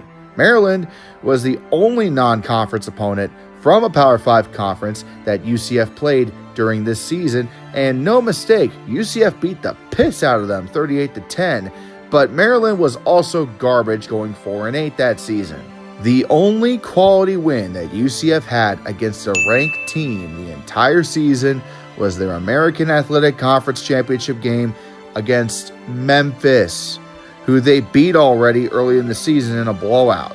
This likely hurt them more, as in the rematch, UCF and Memphis resulted in a double overtime barn burner, with UCF barely escaping the game with the championship. Since they were the highest ranked of the group of 5 schools, they did get an invite to a New Year's 6 bowl game outside of the playoffs, so it wasn't all bad. Their opponent? How about an extremely pissed off Auburn, who just lost the SEC championship to Georgia in the fucking Peach Bowl? Since the SEC runs through Atlanta, this effectively made it a home field advantage for the Tigers. You could not make this any more difficult for UCF than it already was. This was shaping up to be a complete and total blowout at kickoff, and a free win for Auburn, except it was actually a full-on war. UCF didn't just keep up with Auburn, they outran them. Auburn got caught with their pants down, and UCF kept on kicking them in the dick. By the end of the game, Auburn had been thoroughly and soundly defeated, and UCF would be the only undefeated team left in all of FBS at 13 wins, 0 losses. So viewers, I know what you are still wondering. Why the fuck did they randomly claim a national title? Yes, they were the only unbeaten team left standing. Yes, they beat a top-tier Auburn team, but they had a weaker schedule overall, and that win versus Auburn could have been seen as a total fluke since Auburn probably didn't take them seriously. Well, I certainly understand the argument, but it's time to reintroduce an old foe of yours and mine called math. Years ago, in the divine wisdom of the NCAA, they asked Dr. Wesley Colley to create one of the selectors recognized by the NCAA for picking a national champion. It would become the Colley Matrix, a relatively obscure system that was pretty basic. Wins and losses would be above all else. Strength of schedule would be factored in as well, but not so much. Created in 1998, it was used as a selector for the national champion during the BCS era from 2001 until what we thought was its demise when the BCS wanted to get away from factoring in margin of victory as a futile attempt to save their ass. When the playoffs began, the Matrix still remained recognized as an official selector of the national championship for the NCAA, but it was not a highly valued selector. No trophy was awarded for the Matrix. It's just a ranking. That said, the whole reason why I just gave a long-winded speech explaining why this simple math formula is so important is because the Colley Matrix has a bad habit of picking against the national championship game winner. This happened for the first time in 2011 when it selected Oklahoma State over Alabama, which if you watched part 2 of my video series, you know that the BCS championship game was so controversial that computer formulas were having a goddamn meltdown a la Chernobyl at that point in the season. Then it happened the next year in 2012, picking God's golden shit stain Notre Dame over Alabama, who beat the Irish piss out of them. Weird, but again, the Matrix don't give a fuck about margins of victory, so whatever. Then, in case you think it just hates Alabama, it would do it again in 2016, picking Alabama over Clemson, despite Bama losing a close one to the Tigers. And finally, in 2017, when the Coley Matrix made its rankings official, UCF was selected over Alabama. And unlike all the other teams, UCF actually claimed it. They claimed that sumbitch like a homeless man claiming a double Big Mac from a dumpster. It was full-on championship time in Orlando. Parades at Disney World, national championship rings, coaches being given national championship bonuses, banners being hung. You name it, they fucking did it. UCF earned it after going undefeated, and despite the shit I gave them earlier, I will defend their goddamn claim to the final man. Alabama won the college football playoff national title, despite not winning the SEC title. And that, coupled with everything else I mentioned earlier, created enough chaos and uncertainty that the door was opened barely enough for UCF to swoop in and stake their claim. And you know what? The NCAA, while saying Alabama obviously won the playoff national championship, is forced to recognize UCF's claim as well, which is why I do, because it's an official NCAA selector, and UCF claimed it when it was offered. Remember when I said earlier in the series how college football can be like a bunch of medieval kingdoms making claims with these national titles? This is proof of that concept yet again.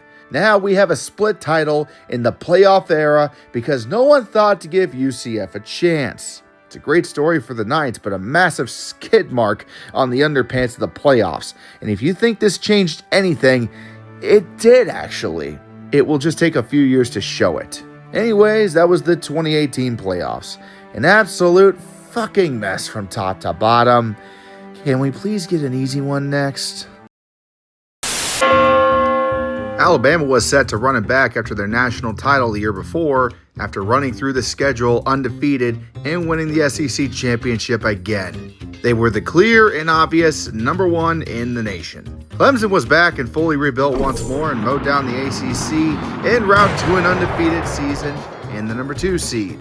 So far, so easy. Let's see who was number 3. God fucking damn it! Yep, the Irish are back. The Lord gave them mercy as they ran the gauntlet, knocking off ranked team after ranked team en route to a berth in the college football playoffs. I would say that they put up a good fight and really gave it to Clemson. However, we all know these leprechauns couldn't fight themselves out of a 2-foot-tall paper bag.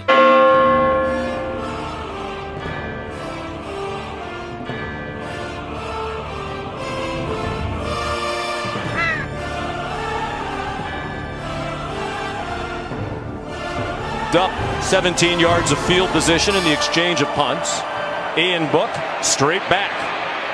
Ran out of time, had a good pocket. Big Ten referee. No way can I have that pocket. The length and strength. After review, the player fumbled the ball prior to being down. Ball was recovered by Clemson. He's the running back. A deep throw by Lawrence. A lot of contact. Justin Ross broke free from it. He's down in the end zone. Touchdown, Clemson. 4 receivers for Trevor Lawrence. Down the seam. Open man. Ross again. Touchdown, Clemson.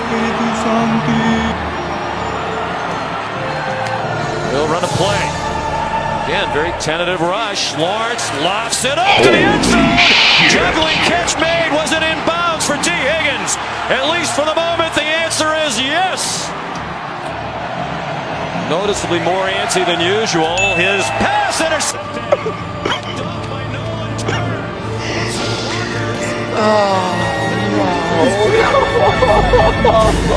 Dabo won the penalty right in front of him for late hit. ETN explodes through the hole. One man with a chance to stop him, Jalen Elliott, and he will not. Touchdown, Clemson, 62 yards in a blur. I swear to God, it's like a broken record with these fuckers. Get the fuck out! Bye, everyone! Okay, now that we have knocked the luster off the Irish frauds, who the fuck is number 4 and getting sacrificed to Alabama? Let's see here. Ooh, Ohio State versus Alabama in a rematch? That sounds like a worthy opponent. All the way down. It's Moore in motion. They get it to him. Moore in space. burst of speed. A first down for Purdue. He's still going. More. Cuts back. Touchdown. Oh, they got blown out by unranked Purdue? Fucking spoiler makers. All right, moving on. What about you, Georgia? Ready for another round against Bama? And it's a fake. Justin Fields. Oh my gosh. Oh yeah, you lost to them in the SEC championship game. Jesus fucking Christ. Let's see here. Oh yeah, maybe have a group of 5 team face Alabama so people would shut the fuck up about UCF. We hear there's another team that went undefeated this year. Is it you? UCF? Oh shit. Yeah, we're not going to cave into fan pressure. The Knights can go play LSU in the Fiesta. Who cares if it galvanizes fan hatred and the fact that UCF has won 25 straight games over the last 2 years? We got to pick the best 4 teams in the country, not the best 8. You know what? Fuck it. Let's pick a one-loss Oklahoma because Power 5 is just superior. Hell, they will probably give Alabama a run for their money more than UCF ever could. Are you sure about that? Harris barrels in. Time draw first play. Gabaloa look into his left. Looped deep in the end zone. Jump ball. And a couple scores and 2 are looking for more. Deep shot. Judy catches it at the 15-yard line. The South Florida Smith in front of Harris, who gets it. And scores standing up. Gabaloa clean pocket, flips it in the flat. There goes Jacobs. His team lowers the shoulder and scores. Murray escapes, lofts it downfield for Morris, who's got it for a touchdown. Check it, it's Trump. Pressure off the edge, easy pitch and catch. Tua beats the blitz. Drive, it's 2nd and 8. Tua's got it again. Look, Judy's got it over the middle, touchdown. Doesn't matter. You can tell they were tired of hearing about Oklahoma's offense and Kyler Murray and a potential shootout, and they came out and kind of took the fight. Well, this sucks. Alabama only had one good thing happen all game. They won the coin toss. It was downhill from there as Clemson went full throttle the entire game and never let off the gas. Bama, meet your new worst enemy, Trevor fucking Lawrence. He would torch Bama's defense for over 300 passing yards and 3 touchdowns, while Tua would have his sophomore slump hit him like a runaway semi-truck. Sadly, Saban didn't have another true freshman to whip out in reserve, and the three-peat was denied. Clemson walloped Alabama 44-16. And holy shit, these playoffs were fucking awful. Maybe if you had let UCF in there, would have brought a little bit more intrigue. And granted, they had a horrific injury happen to their quarterback late in the season, but had that not happened and UCF was at full strength, who the fuck knows? The fact that they still gave LSU a hell of a fight in their own game says a lot about how good this team was from top to bottom, but unfortunately, an injured quarterback kept them out of the playoffs, and we're all worse off for it. Hey, wait a minute. Why the fuck does that sound familiar? Foreshadowing is a literary device in which... It is the 150th season of college football. And to celebrate this special occasion, we have not 1, not 2, but 3 Power 5 teams finishing the season undefeated. LSU, Ohio State, and Clemson would all go 13-0, would all win their conference championships. The 4th seed was not as clear, as it came down to 4 teams fighting to get that last playoff spot. Georgia, by losing the SEC championship game to LSU, was eliminated as it was their 2nd loss of the season. Utah was promptly defenestrated by Oregon in the Pac-12 title game, giving them their 2nd loss in a pity trip to the Alamo Bowl. It will come down to what ended up becoming a de facto quarterfinal between the usual suspect in Oklahoma and, oh, hi Baylor. Surprised to see you here. Just going to be a doormat for OU again, right? After a fast start, a stagnant offense lately for Oklahoma, and that continues as Jalen Hurts throws an interception. Picked off by Jordan. 23 yards of offense. If they can get into the locker room within 4, that's a win for Baylor. They want more than that. To the end zone. Touchdown, Baylor Bears! Oh, you're actually playing good? Well, you know what? Let's just sit back and watch the shit show roll on, huh? Baylor would force a punt on OU's next drive and then drive down the field to kick a field goal to take a 13-10 lead at the end of the first half. After Oklahoma squeaked out a field goal to start the second half, Oklahoma would then drive down the field to get a touchdown, and then later on in that half, get a field goal. However, Baylor suddenly woke the fuck up. The line of scrimmage. Zeno. Nifty throw and a catch. Tristan Ebner off to the races. Tristan Ebner to the end zone. Jacob Zeno. Jacob Zeno just entered the game. Showing off a strong arm, and he's on target again. It's Chris Platt. All the way to the 10-yard. Skyler Wetzel, the holder. The kick is good, right down the middle. Oklahoma finally found its lost offense and scored a touchdown in their opening drive of overtime. As for Baylor, make it tough for Jacob Zeno. Under pressure again, and planted back at the 35-yard line. You'd see, they've had a magical season. They've had an unbelievable turnaround in just a couple of years. But they're down to one play to try to stay alive for the Big 12 title and the national championship picture. I think you got to get the quarterback out of the pocket, maybe roll him to the field here. They rush forward, drop everybody else, and they still get there. He got the throw off. It's it. At least you won 11 games. Baylor is always the bridesmaid and never the bride. Anyway, while it took over time to decide it, the Sooners would come out victorious and would be the 4th seed in the playoffs. After that excellent game, I think we all know where this shit is going. In the second half of the year. First team All-SEC after the play fake, the slant, the catch, and the touchdown for Justin Jefferson. Jamar Chase now lined up on the left hip of Burrow. He feels the rush so well and throws for a touchdown. Came into the game at 77-9. That would be the record. Throwing deep. Has him in! Another touchdown! Jefferson hangs on this time for 6 points. Couldn't come down with it. Burrow dodges the rush. Going for Jefferson again! It's another touchdown! And he beat Woody Washington newly into the game for the ejected Radley Hiles.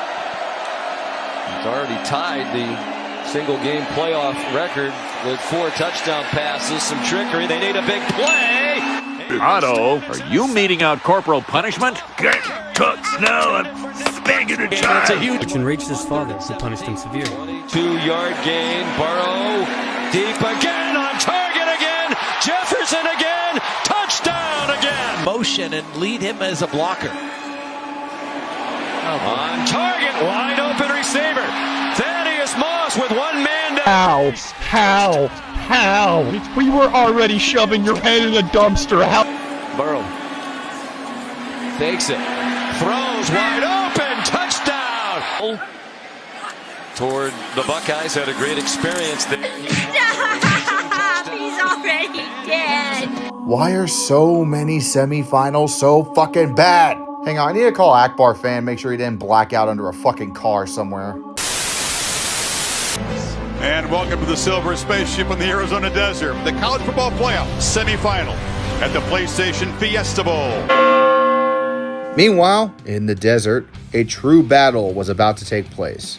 Trevor Lawrence and Clemson were locked and loaded to repeat as national champions, but first, they need to get through a tough Ohio State team. Both teams had annihilated everyone in their way, and now a pair of Goliaths were about to tear each other apart limb from limb. Ohio State began on offense and would drive down the field only to be stonewalled 5 yards from pay dirt.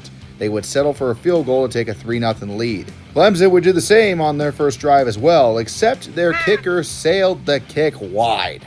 First play of the next drive, Ohio State would deliver a stunning blow as J.K. Dobbins would break free for a 68-yard touchdown run and a 10-0 lead. After a stalemate for almost the rest of the first quarter, another big J.K. Dobbins run would nearly get another touchdown for the Buckeyes, but Clemson stepping up on defense, and an overturned touchdown upon review forced Ohio State to settle for another field goal, bringing the score 13-0. Clemson's offense would continue to struggle, and their defense was barely hanging on, giving up another Ohio State field goal on the next drive. Ohio State was in full control, and as long as they don't fuck anything up right now, we're looking at another blowout. They bail.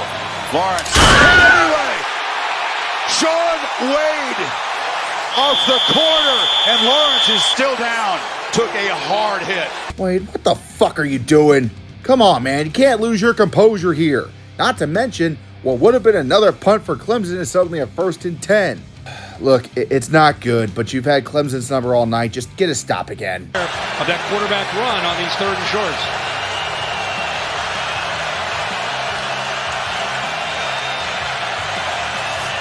Pitch to Etienne. Can he get the edge? No, he's turned back, but does well and scores standing up. That was all Travis. Lawrence took a peek downfield, had a lot of room, and breaks the tackle, and is still running. Lawrence in a foot race. Will they catch him? Boy, that escalated quickly. Congratulations. With one idiot's helmet, you just allowed Clemson back into the fucking game. What was slowly cruising to another blowout just became a dogfight in a blink of an eye. Despite you getting in your own damn way, the second half starts with a stalemate. Just keep wearing Clemson down, and you did not just do that!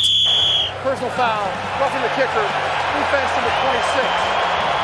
15-yard penalty for previous 5. Yeah, that's Cameron Brown, backup corner, another mental mistake. Ross split wide left. Look left, look back in traffic to Etienne, who slips the tackle. Etienne into the secondary, knifing to the end zone. Tigers take the lead. Wow. Fucking wow. You not only gave Clemson life, it's to the point where you are now writing your own death sentence. Now you have the horrid task of trying to come back and win this goddamn game. 19 Lawrence. Young was getting close, and the pass is complete and fumbled. And the Buckeyes pick it up. And barreling into the end zone is Jordan Fuller. They called it a catch and a fumble and a scoop and score. This is exactly what Ohio State needed. A massive fumble return for a touchdown by that Buckeye defense is what I would say if there was a catch in the first place. After further review, the pass was ruled as incomplete.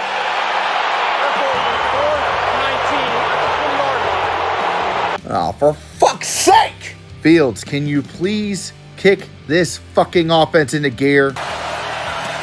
It's picked up, and Fields delivers, intercepted. Simmons, down. I didn't mean like that, you sack of shit! And on 4th down, Fields again tries to bait the defense. Throws end zone, touchdown, Olave! Yes, that is exactly what I meant. Now you have the momentum back, and you've pinned them deep. Finish them off! Tight coverage from Ohio State.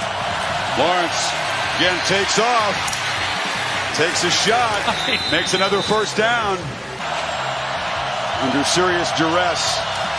They fake it to Etienne. Lawrence steps up and delivers a strike across the middle. And it's Amari Rogers who's still running. And he's down inside the 35. Had 38 yards on his first catch tonight. They're already in fringe field goal range. And Lawrence, thought one, dumps it over the middle. Etienne in space. Etienne, 10, Reeves, touchdown Tigers! Compared to how this entire game went to this point, that was embarrassing. But you have 1:49 to go and the ball. Please, for the love of everything that is holy, don't fuck it up! Tonight in the red zone.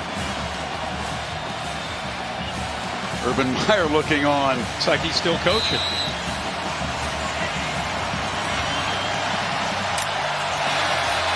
Second downfield, scans downfield, fires to the end zone. It's intercepted. Picked up by Nolan Turner. And the Tigers are not going to be dethroned tonight. Holy shit, dude. I have never seen a more insane collapse from Ohio State than this. A game that Ohio State controlled and promptly handed back to Clemson because you kept kicking yourselves in the dick. It's a miracle I still had a working liver after watching this fucking game.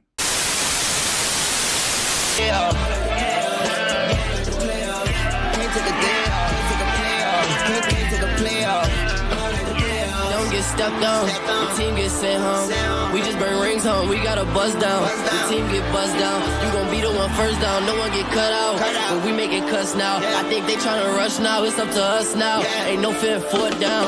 Hail Mary touchdown.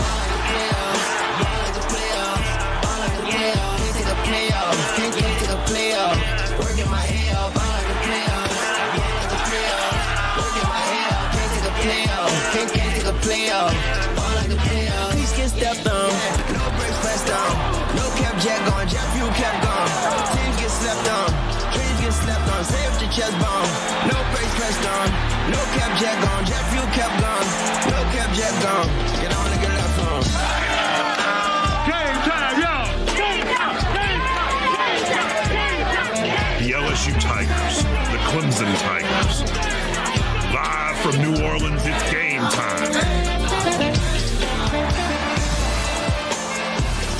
It's a foggy night in America's most festive city, and inside this monument to mega events, the Superdome, we are ready for the College Football Playoff National Championship game presented by AT&T. It's the fucking Tiger Bowl as Clemson and LSU square off in New Orleans. First problem for Clemson, it's in New Orleans. So this is basically home field for LSU. Second, you are going up against one of the most hyped Heisman winners in a generation who just got done torching every Sooner schooner in Oklahoma, Joe fucking Burrow. Granted, you are the defending champs, but you also just got handed a gift by Ohio State when they finally shoved a cactus up their own ass in the Fiesta Bowl. Despite the odds being stacked against the Tigers came out flat as fuck and allowed the Tiger offense to come out and punch the Tigers in the mouth with a quick touchdown. Clemson led 7-0. A couple of drives later, Joe Burrow would find Jamar Chase downfield and tie the game with a 52-yard touchdown pass. Clemson would respond with a field goal and then a double reverse handoff that would result in T. Higgins cruising to the end zone for a touchdown to take a 17-7 lead. LSU proceeds to say, "Hold my hand grenade," and scores a rushing touchdown from Joe Burrow, a touchdown catch to Jamar Chase, and then a third straight touchdown to Thaddeus Moss. Clemson would come out in the second half and again punch LSU in the jaw with another touchdown, but then, just as the Clemson defense was finally containing the four-dimensional offensive attack by LSU, James Skolsky, the heart and soul of the Clemson defense, nails Justin Jefferson in the head and gets ejected for targeting. Burrow and company would promptly take advantage and score on another touchdown pass to Thaddeus Moss. This was pretty much when the game ended. Another touchdown from Joe Burrow in the fourth, with LSU shutting down Clemson's offense, would deny Clemson a repeat championship, and the Bayou Bengals claimed their first national title of the playoff era. The celebration in New Orleans after was so lit, Odell Beckham Jr. violated NCAA amateurism rules by handing out cash to all the players while they filled the Superdome with cigar smoke. You think that air is tough to breathe in? Allow me a moment to remind you what fucking year this game happened. Tonight has been postponed. You are all safe. Barely over a month later, the world would go to hell. Coronavirus is raging so hard it's like Woodstock. If instead of peace, love, and music, we got illness, isolation, and death. The world shut down in March, and we were promised by certain people that everything would be back to normal really, really soon. Yeah, no, that wasn't happening, no matter how many times morons would yell otherwise. This whole season is a subject that I will go over in depth one day, but for the purposes of this video, here's what matters. In the immediate aftermath of sports shutting down due to COVID, no one knew what the fuck to do, especially when it became very clear that this would stretch into the football season. That said, thanks to discussions with healthcare and government officials, all conferences in FBS football were able to play a season. By a season, I mean each conference had a different number of games, Less games overall due to trying to limit the spread of the virus, teams being completely locked into their conferences in order to contain the spread, and certain knowledge that we have no idea which teams are honestly going to be the best. Different versions of politics were heavily involved with these decisions as well, so the whole season was just fucked from the start. The country was on fire, and the world was shut in. Just be grateful to be doing anything at all, let alone playing a football season. Alabama was able to have a nearly normal football season with a total of 11 games played. They went unbeaten and won the SEC championship. Committee said, fuck it, that's Alabama, and put them number 1. Clemson also played a normal-ish sized schedule, and they did lose a game, but won the ACC championship, so they get to be number 2 because, again, fuck it. Ohio State also went undefeated, but only played 6 out of 8 scheduled games. Yeah, 6. But since they were the only Power 5 left undefeated, and they were also ranked very high in preseason polls, they were once again let into the playoffs because, again, fuck it. Now, about that 4 seed. Let's see here. Who's left? Texas A&M? I mean, they had 1 loss against Alabama early in the season, which ended up costing them a chance to play for the conference title. You could argue the Alabama logic from 2017, but the Aggies ain't Alabama. Besides, there was 1 team that came into the final week undefeated and were the favorites to potentially win their first ever conference title in program history. They, for better or for worse, have a much stronger claim to make for the 4 seed than A&M, even though they lost the ACC championship game to Clemson decisively. Who was that team, you ask? Well, friends, that team was Notre Dame.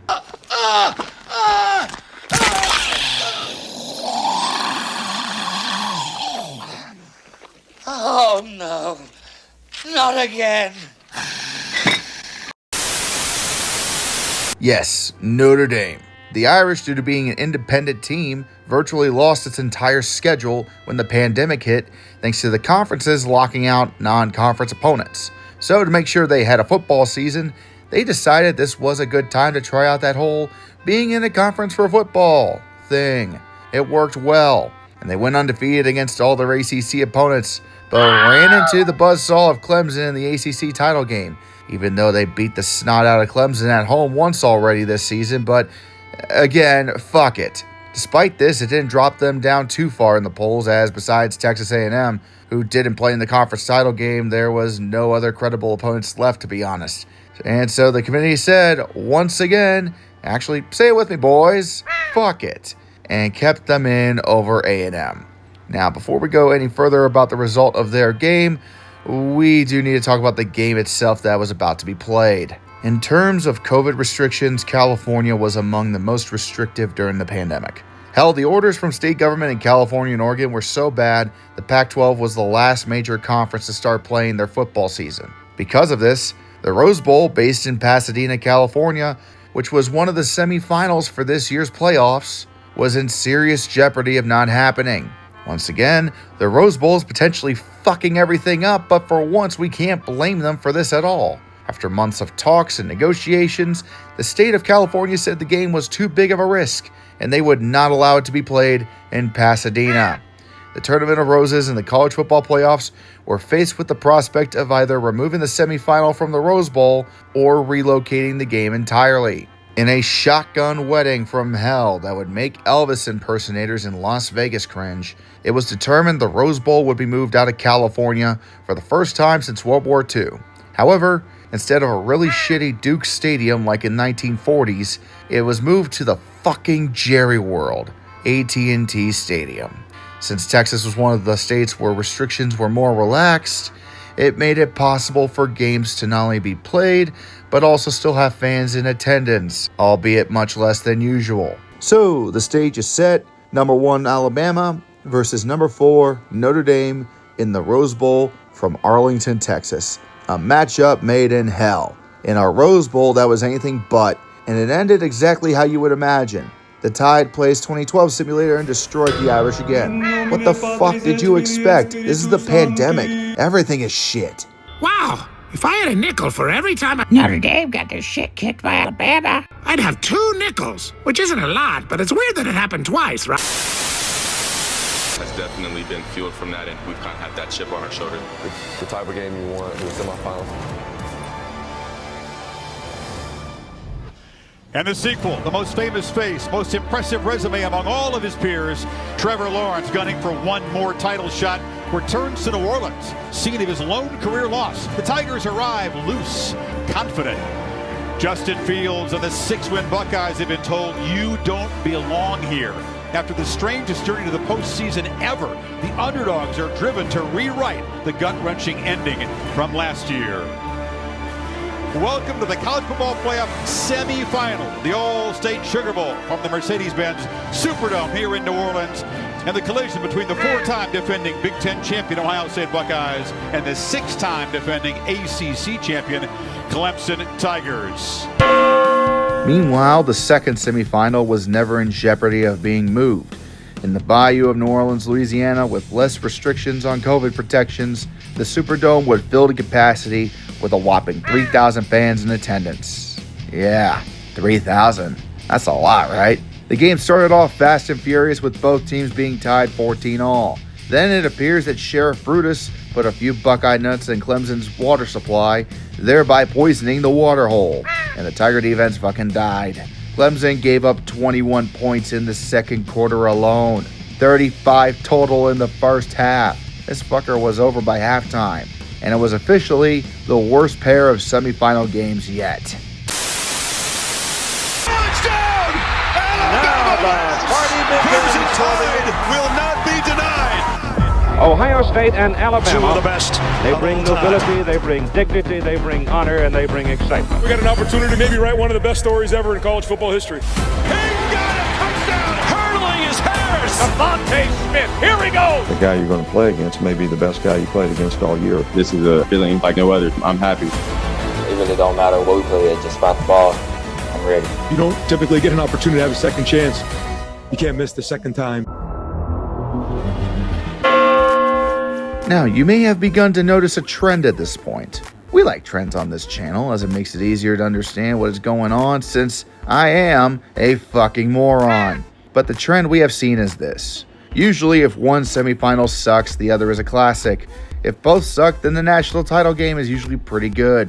If both semifinals are great, the title game is almost always complete shit and is more akin to a overhyped coronation than a football game. So, by this logic, this means the Ohio State versus Alabama game for the national title should be another classic, right? 2 hours later. Alabama would beat the ever-loving shit out of Ohio State. I'm sure you would expect me to give some funny-ass meme or yell in language at the sky, cursing God for letting Nick Saban anywhere near a field, but I'm not going to be dramatic here. Frankly, this national championship is hollow, as while Alabama was clearly the better team this season, and in this game, in this playoff, it was completely fucked from top to bottom. So much so that I'm completely fine letting them have a Mickey championship in Miami. Getting away from COVID for a moment, my main concern at this point wasn't really Ohio State, but if this committee was actually going to get it right. The 4-team format was clearly not going to continue much longer. There was way too much controversy around the 4 seed each year, and more times than not, great teams were being left out. Games would suck, and the ratings for the title game would stagnate. However, it was able to do something rarely seen in college football to this point. That was probably a key reason why we ran with 4 teams for so long. Unlike a computer with the BCS, the College Football Playoff Committee can learn from its mistakes. Do you remember UCF? Now another team was on the rise, seeking to not only become, but also surpass UCF. Their ambitions were led by a castaway from the land of the Buckeyes, and they were the only other undefeated team in college football this season. It was Cincinnati, who went 9-0 during the COVID-shortened season, and were invited to Atlanta to receive a good old Southern beatdown by the hometown Georgia Bulldogs in the Peach Bowl.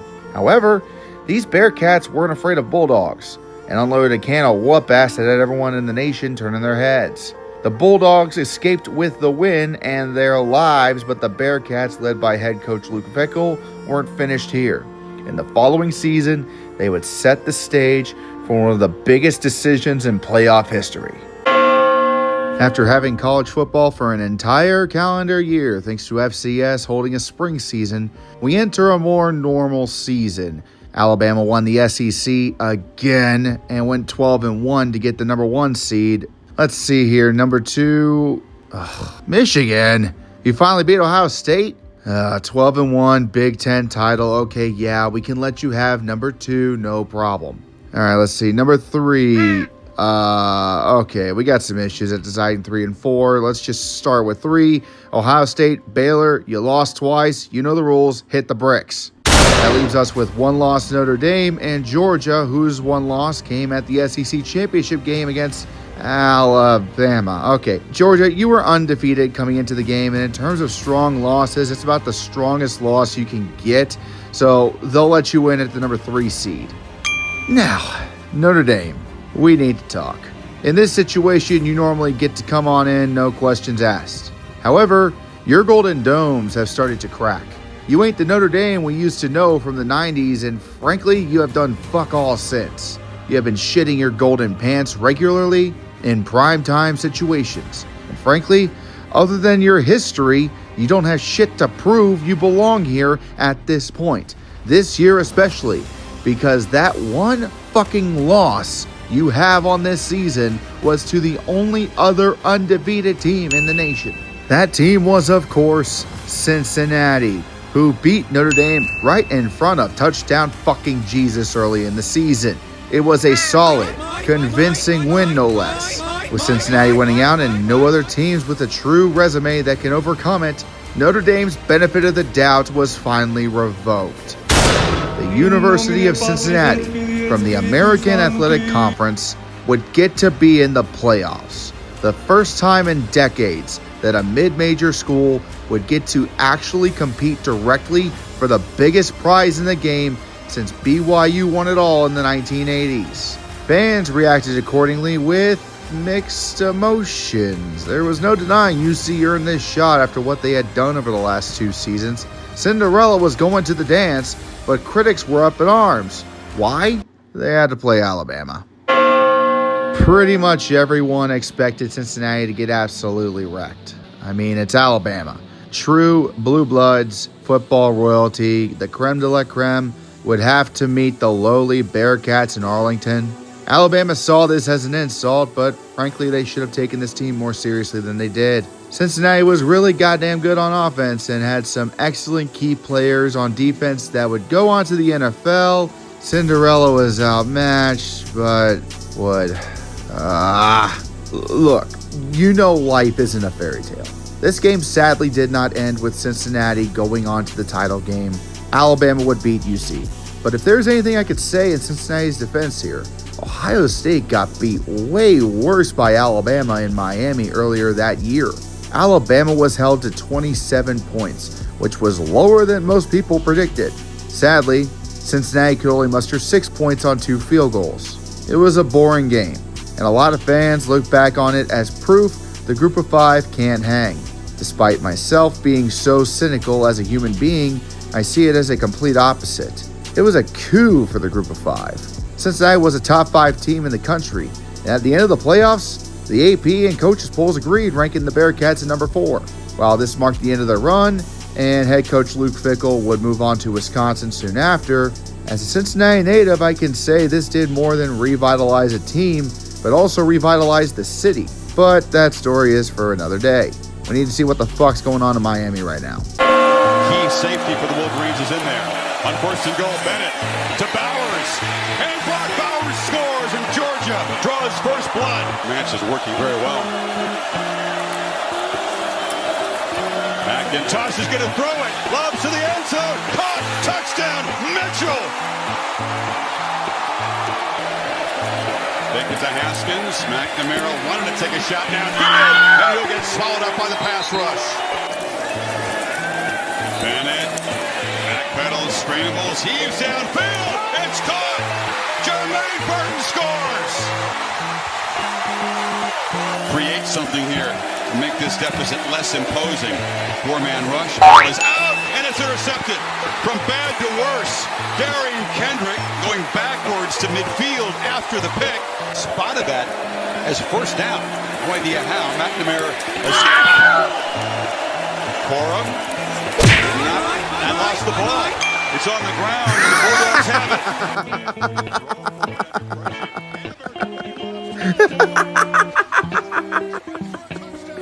it. Congratulations, Michigan. You finally beat Ohio State, won the Big Ten championship, only to get absolutely curb stomped by Georgia. Wait.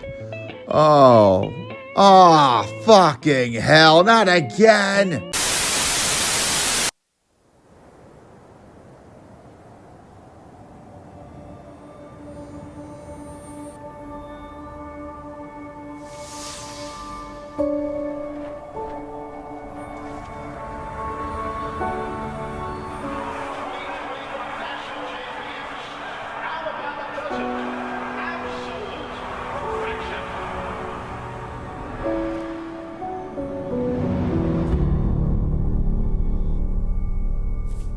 There you are.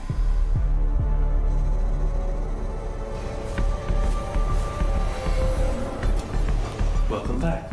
Took you long enough. Miss me? Everything's in place, and the states are ready. Synthesizing data. Fire it up. Processing. History downloaded.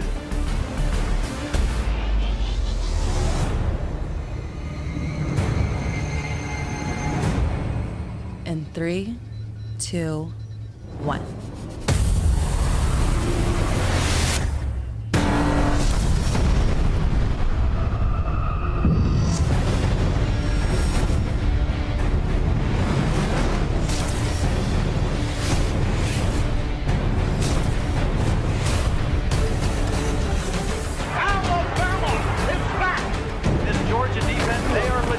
They're the best team all year.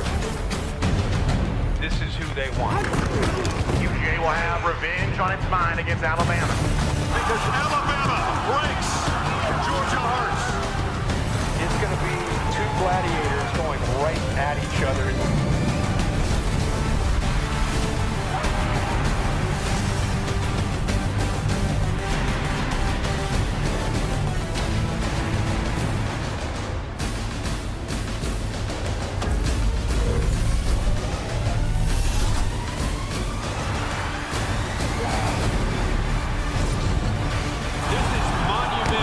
Georgia. Alabama, another building block in this dynasty.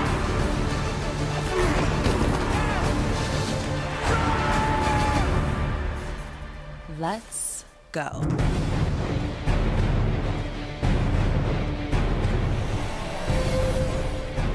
In frigid Indianapolis, two Southern neighbors battle for the ultimate prize in college football. A rivalry that goes back a century and a quarter. Welcome back to the SEC National Championship. It's the third edition of this godforsaken event and the second of the playoff era. Once again, we have Alabama going against fucking Georgia, while the SEC role plays as Scrooge McDuck for yet another season. On the bright side, we had two bad semifinals yet again, and these teams met prior in the SEC championship game, so this should be a classic. It was a defensive battle from the start, as both sides could barely squeak out a couple field goals. However, in the second half, Georgia finally broke through with a 67-yard run by James Cook and a touchdown off running back Zamir White soon after. Now, most of the time, Alabama would, in these situations, take that punch in the mouth and proceed to calmly put a 12-gauge slug through the other team's chest. And indeed, they would try to do so, as Alabama would finally get a touchdown of their own in the fourth quarter, capitalizing on a Georgia fumble to take the lead. They would then attempt a two-point conversion, but failed. On the following drive, Georgia's quarterback Stetson Bennett would unleash a 40-yard bomb to Adonai Mitchell and took the lead right back despite a failed two-pointer of their own. Bama could not find the damn gas pedal, going 3-and-out the next drive, setting up a Brock Bowers touchdown, extending the lead to 8 points. Bama, however, was starting to get back into gear on offense, getting a couple of first downs. Sure, you're down by 8 points, but you're Alabama for Christ's sake. You've been down by worse before. Bryce Young's career. You need 10. Play clock at 4. From the pocket. Launching downfield. Underthrown and intercepted. Keely Ringo has an escort down the sidelines. All the way to the end zone. And Georgia is going to conquer the Crimson Tide. Holy shit. It finally did it.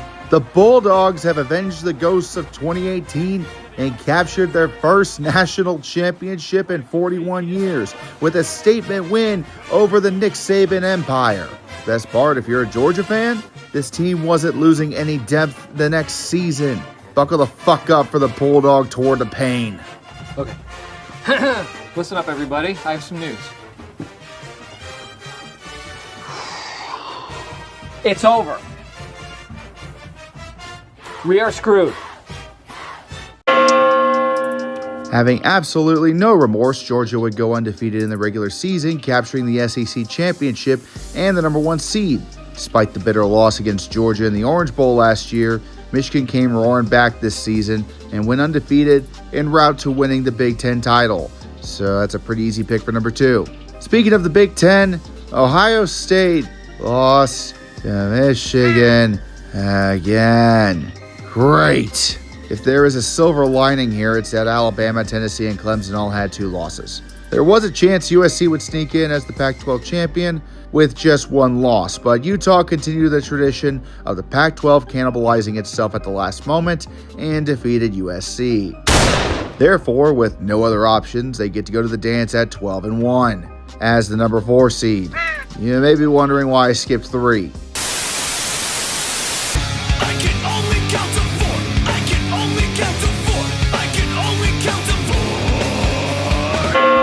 For that, we gotta go back to fucking Jerry World for a few minutes. It's the Big 12 championship game between number 10 Kansas State and the thorn in my ass right now, number 3 TCU. The battle between the two teams has been a fierce top 10 collision, with no side giving an inch. However, TCU, with a playoff berth on the line, was down late in the game and had to deploy their reserves of hypno-told bullshit to tie the game late in the 4th, sending it to overtime. TCU got the ball first and stalled out at the 1. Okay then. Not good, but it's 3rd and goal. The 1-yard line. Just run it up the gut. Miller's got the football. Fighting, stretching. No signal. Stop. They stopped it. I mean, you could kick a field goal here and play it safe or get aggressive with a tush push up the middle. Ain't no way they stop you again.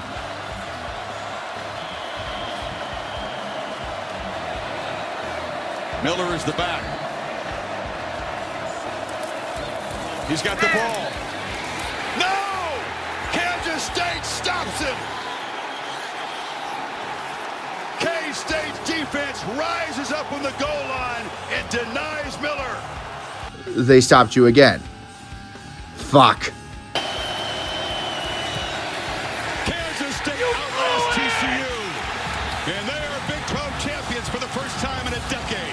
The Big 12 is now playing Pac-12 Simulator by cannibalizing themselves at the worst fucking time. So with TCU losing the conference championship, that means Alabama, who's the first one out behind Ohio State, has to get in, right? Well, no, actually. See, in case you forgot, the committee has a precedent in place saying 2 losses means no invite unless there were no other 1-loss teams. Yeah, TCU lost in overtime. The Kansas State was ranked 10th, and it was their first loss of the year. It was forgivable in the eyes of the committee, and the Frogs would go to the dance regardless as the 3 seed, leaving Alabama out, thank fucking God. And there was much rejoicing. Coming into this game, Michigan was the favored team. They've been here before, were better than last year, and didn't choke the conference title away. TCU, on the other hand, might not be a stranger to the New Year's Six games, but they were busting their playoff cherry. Once the game began, though, Michigan was knocked down early by TCU, giving up 2 touchdowns in the second quarter. By the half, they were down 21-6, and the college football world was stunned. TCU, the heavy underdogs, are not only winning, they are beating the maize and blue out of the Wolverines. It turned into a high-speed chase the rest of the game, with Michigan breaking through the TCU defense and going on a scoring spree, while TCU would counterattack with scores of their own. Both teams would combine for 44 fucking points in the third quarter alone. 69 in the second half in total. This, however, was where TCU thrives. The Big 12 is used to having barn burners totaling almost 100 points of combined scoring, and TCU would slowly pull away as the clock ran out. Michigan, they just ran out of gas, and TCU advanced to their first ever national championship game in school history. It was also the highest scoring Fiesta Bowl of all time. Oh, the tears of unfathomable sadness. Yummy, yummy, you guys.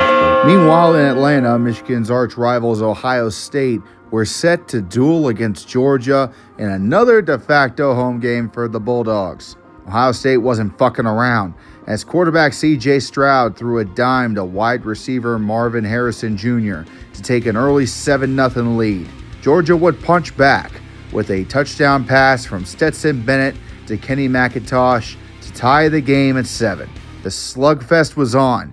Ohio State fired back with a touchdown from running back Meon Williams. Georgia got too ballsy on the following drive and Bennett threw an interception, and 3 plays later, Harrison Jr. grabbed his second touchdown of the game, pushing Ohio State ahead 21-7. Georgia was getting whipped, but they were far from done. How about a deep ball from Bennett to Arian Smith to regain the momentum and an 11-yard touchdown from Kendall Milton? How about another touchdown for Georgia on the following drive? After another stalled Buckeye drive, Georgia would kick a field goal to take the lead 24-21. Ohio State, with under 2 minutes left, found Xavier Johnson wide open in busted coverage for another touchdown, sending Ohio State to the half with the lead. The second half had more of the same, as Georgia would stall out in their first possession, while Ohio State would get Ibuka the Rock with another touchdown. However, Georgia's defense was finally toughening up, as the rest of the third became a stalemate, except for another Ohio State field goal that pushed the lead to 38-24. Bennett, who was ice cold to this point, slowly began to heat back up, as the Bulldogs managed to eke out a field goal to cut the lead down to 11. Ohio State was going 3 and out and lined up for the punt, but it was a fake, and for a moment looked like it might have worked if Kirby Smart had not called a damn timeout. The opportunity to pull away was lost, and Ohio State had to punt for reals. On the first play of the next drive, Georgia struck a massive blow to Ohio State with a 76-yard touchdown pass by Stetson Bennett to Arian Smith, and the Buckeye defender got eaten up by the damn turf monster. Georgia would convert the 2-point try, and now it was a 38-35 lead for Ohio State. A nearly 6-minute drive by Ohio State followed on their next possession. The offense unfortunately stalled out though, and had to settle for a field goal, leading 41-35. Just one problem. Despite almost 6 minutes being killed, there's still way too much damn time left. Georgia made them pay with a Sherman-like march to the end zone, capped off with a Stetson Bennett touchdown to Adonai Mitchell, giving Georgia a 1-point lead with 54 seconds left. Stroud would lead his own march, driving Ohio State all the way to the edge of their kicker's field goal range. We're on 4th and long, and the clock about to strike midnight on New Year's Eve. The fate of both teams would come down to a single kick. It's on the way. No, he hooked it. And Georgia is going to survive. Considering the year I personally had after this, I should have taken this as a dire warning. I know that was the limit of your range, but that wasn't even close. First, I thought it was blocked, which I would have understood, but nope, you choked. You choked in the biggest moment of your life, and Buckeye fans across the nation proceeded to choke on the nearest bottle of bleach. Think about the work you've done to get this opportunity. There ain't no doubt in my mind this team is ready. Okay, let's go! Let's play with our heart today. Play for the man that's left and right of you. We love for everyone to continue to doubt us. We're not a one-hit wonder. Georgia was built to sustain. Y'all been asking for it. It's the time when you go out and make sure your name's remembered. We're not just happy being here. We want to win the whole thing. Like, this is it. It's the national championship. For 60 minutes, play fast, play physical, do your job. Yeah, let's go!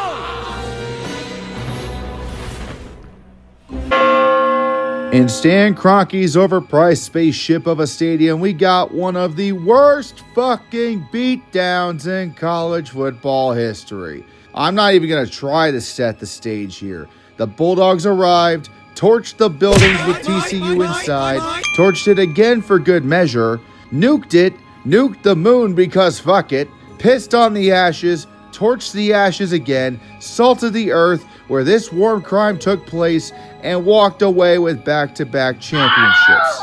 I have seen FCS teams put up more of a fight and a blowout than what TCU did here.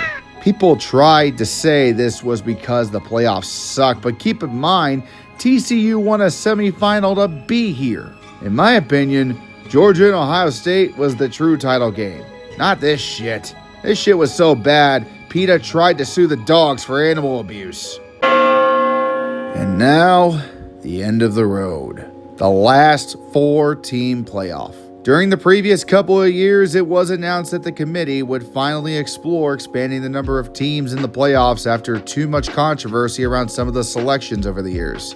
Not to mention, it's a fuck ton more money. I never thought I'd say this, but shouldn't we be learning something? Say the line, Bart!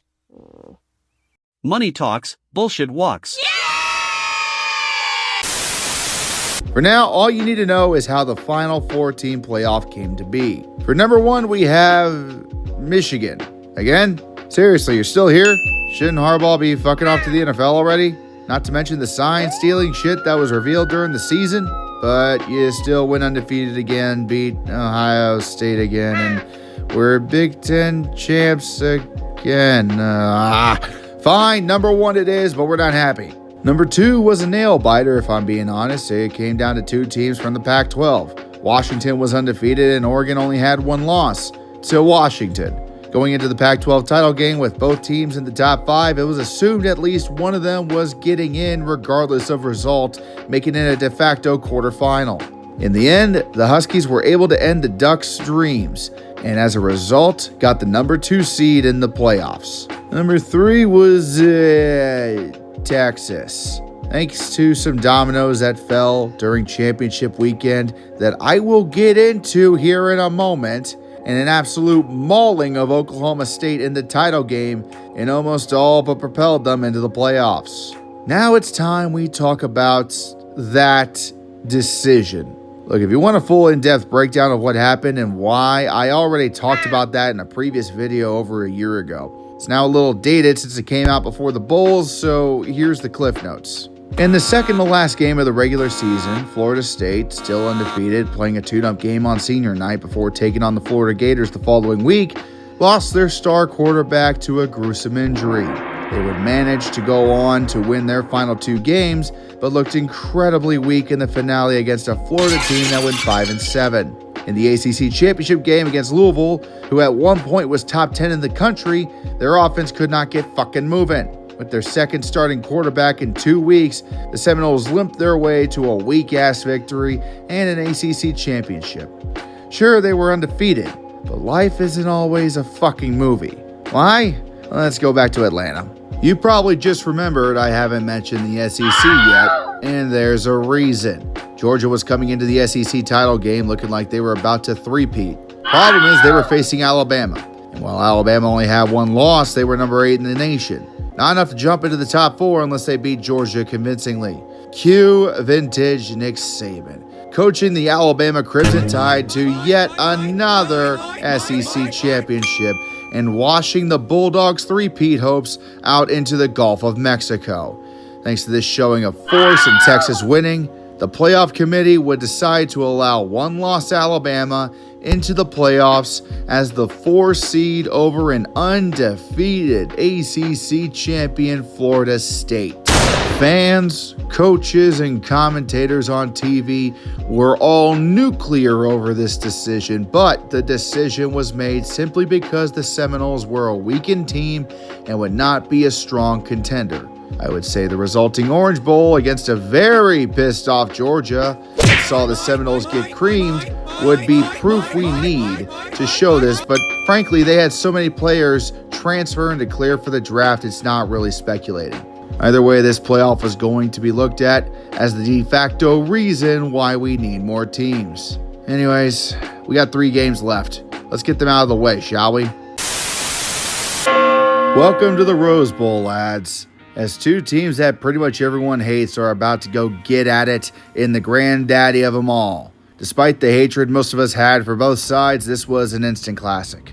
We pick it up in the first quarter, where on the first fucking play of the game, quarterback J.J. McCarthy threw the ball into tight coverage, and it was intercepted by Alabama's Caleb Downs. This would have killed Michigan's hopes before they even began, but thankfully, Downs was out of bounds and Michigan breathed a major sigh of relief. Then about choked again when on a punt, Michigan muffed it on the damn catch and Alabama recovered.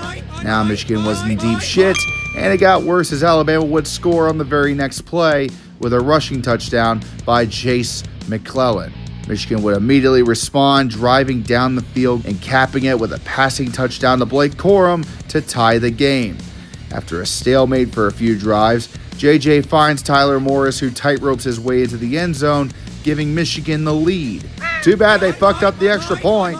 Alabama could only muster a feeble field goal at the end of the half, where they were physically abused, especially quarterback Jalen Milroe, who took 5 sacks in the first half. After a stalemate in the third that featured more mistakes for Alabama's offense, the fourth began with a bang, with Alabama's Chase McClellan running in for the 3-yard score, taking a 17-13 lead. After a Michigan 3-and-out, Alabama was driving down the field, looking to extend the lead. Still on the edge, loses the ball, and it looks like the Wolverines have it. Dude, this is the biggest game of your career, and you are getting flat out embarrassed by this defense. Jalen Milroe already had more grass on his ass than the field itself at this point of the game, and Michigan now had the ball and plenty of time left to take the lead.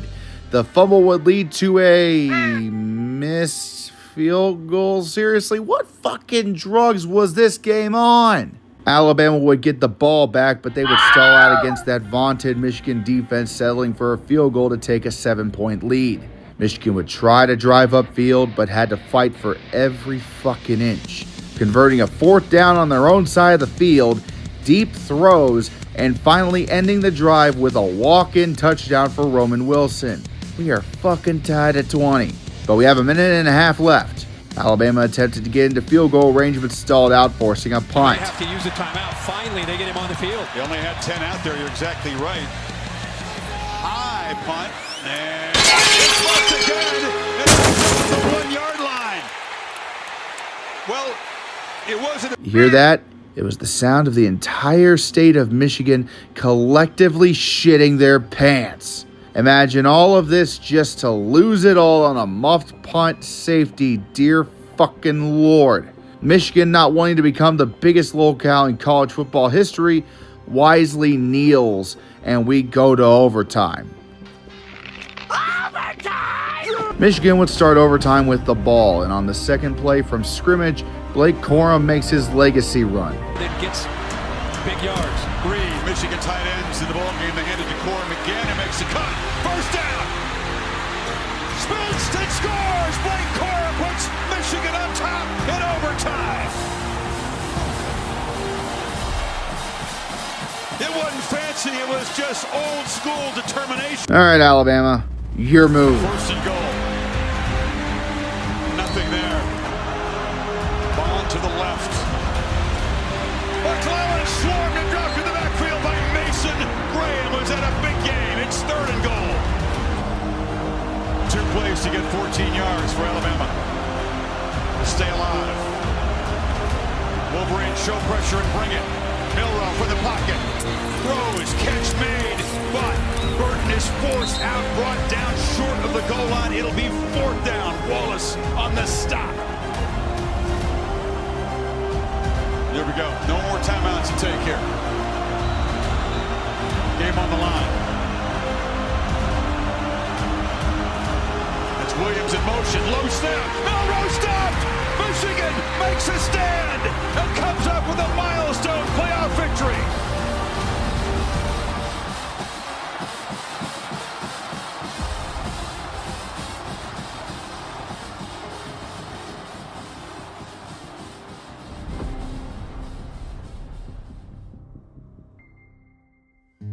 Holy shit, the Bastards finally won a semifinal. Not only that, they outright dominated Alabama in physicality. Milrow walked off the field like a battered and bruised boxer after getting knocked around all game long.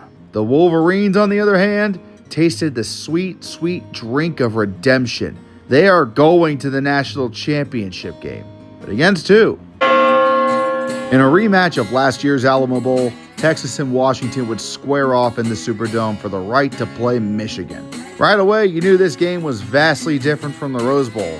Whereas the Rose Bowl was a game of brutality and strength, this was all gas, no brakes. All I could say is defense was never an option. While Texas started slow, Washington deployed the Penix early, going balls deep and setting up Dylan Johnson to get into the end zone and take the lead. Texas would respond, driving down the field with a rushing touchdown by Jadon Blue. Washington would punch back in the next drive with another Dylan Johnson touchdown. Texas benefits from a muff punt by Washington, setting up another touchdown, this time from Byron Murphy, tying the game at 14. Penix just does more Penix shit with a dot to Rome Odunze, but not only stalls out, but turns the ball over on downs. Why would you not kick the field goal here? Thankfully for Washington, their defense showed up for once, and after another stalled drive for Texas, Penix connects with Jalen Pope for the touchdown despite a deflection. This is what we call in the shitposting business a bad fucking sign for Texas. However, they were not deterred, as they would find their way back to the end zone for another touchdown, tying the game at 21 as the first half ends. Second half means the same shit for Washington as Penix threads the needle to find Jalen McMillan for another goddamn touchdown. Texas begins on their second half by dropping the damn ball, as you do. Washington then tried to deploy the Penix again, but stalled out and settled for a field goal, extending the lead. Being down by 14, it's starting to look like Texas is going to fall over, despite Texas's defense slowing down Washington's powerful offense. But the Longhorn offense is still fighting hard, and in blue, nice cut. Couple of nice moves, and all of a sudden they're down inside the 23. The ball came out. Oh, give me a fucking break. Thank God your defense finally arrived and forced a punt. The following drive, the Longhorns finally found the end zone on a beautiful catch by Adonai Mitchell and got the game back to within 7. However, Texas's defense is gassed, and late in the fourth, giving up huge plays to Penix and his wide receivers. They managed to stall the Huskies again, but a field goal with 2.5 to go puts Washington up 10 again, and the horns up shit creek. They managed to respond by driving down the field, but after stalling in the red zone, head coach Steve Sarkisian elects to kick a field goal to bring the game back to within a touchdown. They then try for the onside, which fails. Pack it in, Huskies. Texas has no timeouts left, and we're going to Houston. Oh boy. So Dylan Johnson gets hurt on the third down run as Washington, trying to pick up a first to seal it or burn the clock as much as possible, fails at both. Since the clock stops on injuries, this injury basically gives Texas an extra timeout, as instead of getting the ball with under 20 seconds left, they get it with almost 50. Washington? What are you doing? Are you really going to prolapse now? You are this close to a national title game, and you are giving Texas chances they don't fucking deserve. To the right. Ewers lofts it up. There's single coverage, and it's caught. Jordan Whittington with tonight. Trying to take the lead in the final seconds. To the sideline. Caught by Blue. They're going to mark it inbounds. Holy shit, you're really gonna blow this, aren't you? If you choke this away, just delete the fucking program. Texas trailing all night long. One last chance to advance to the national championship game. Ewers lobs it up, and it is incomplete. Congratulations! You escaped New Orleans at the cost of looking incredibly fraudulent. I know that's been your playstyle all season, with giving your fans heart attacks almost every game, but for fuck's sake!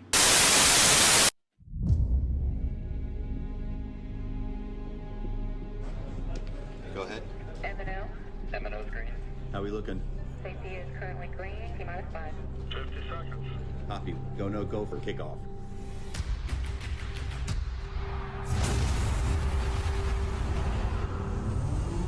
Inco.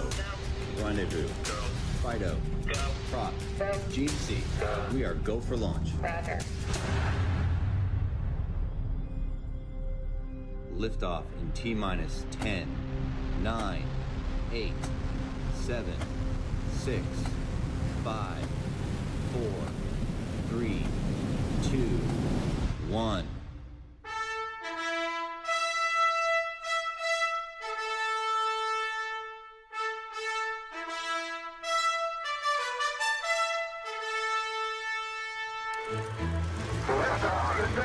There she goes. The game we've been waiting for the biggest prize in college athletics. Heroes of the past. Champions, baby. To Dorsett. Look out, he's got the corner. Touchdown, Dorsett. The name is Tony Dorsett. Oh, my golly. This game of football, America so dearly loves.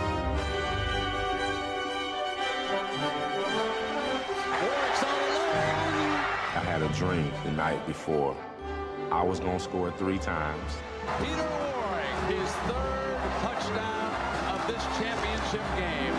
I just heard everybody go, Peter Warrick. And I was like, yeah. You want a Hollywood ending? I got your Hollywood ending. Houston, we've had a problem here. The national championship on the line. 4th and 5. 19 seconds. Game on the line. He's going for the corner. He's got Invincible. It's a big one. Michigan and Washington. What a story. Could it get any more dramatic? Texas lobs it up, and it is incomplete. Washington wins. Michigan makes a stand and comes up with a milestone playoff victory. And for a moment of magic, we owe everything to the game. Look at Tommy Frazier. How many tackles can one man break? There's only one way to make this night perfect. Win. And now there is just one game left. One game that will be as big as a college football game can be. You don't have a lot of big chances. You don't have a lot of these moments. You realize everything's on the line. We got 30 minutes for the rest of our life. 30 minutes for the rest of our life. Let's go. We have liftoff. It's magic. History. Legacy. Grit. And glory. Station Houston, how's the view? We've got the best seats in the house, Houston.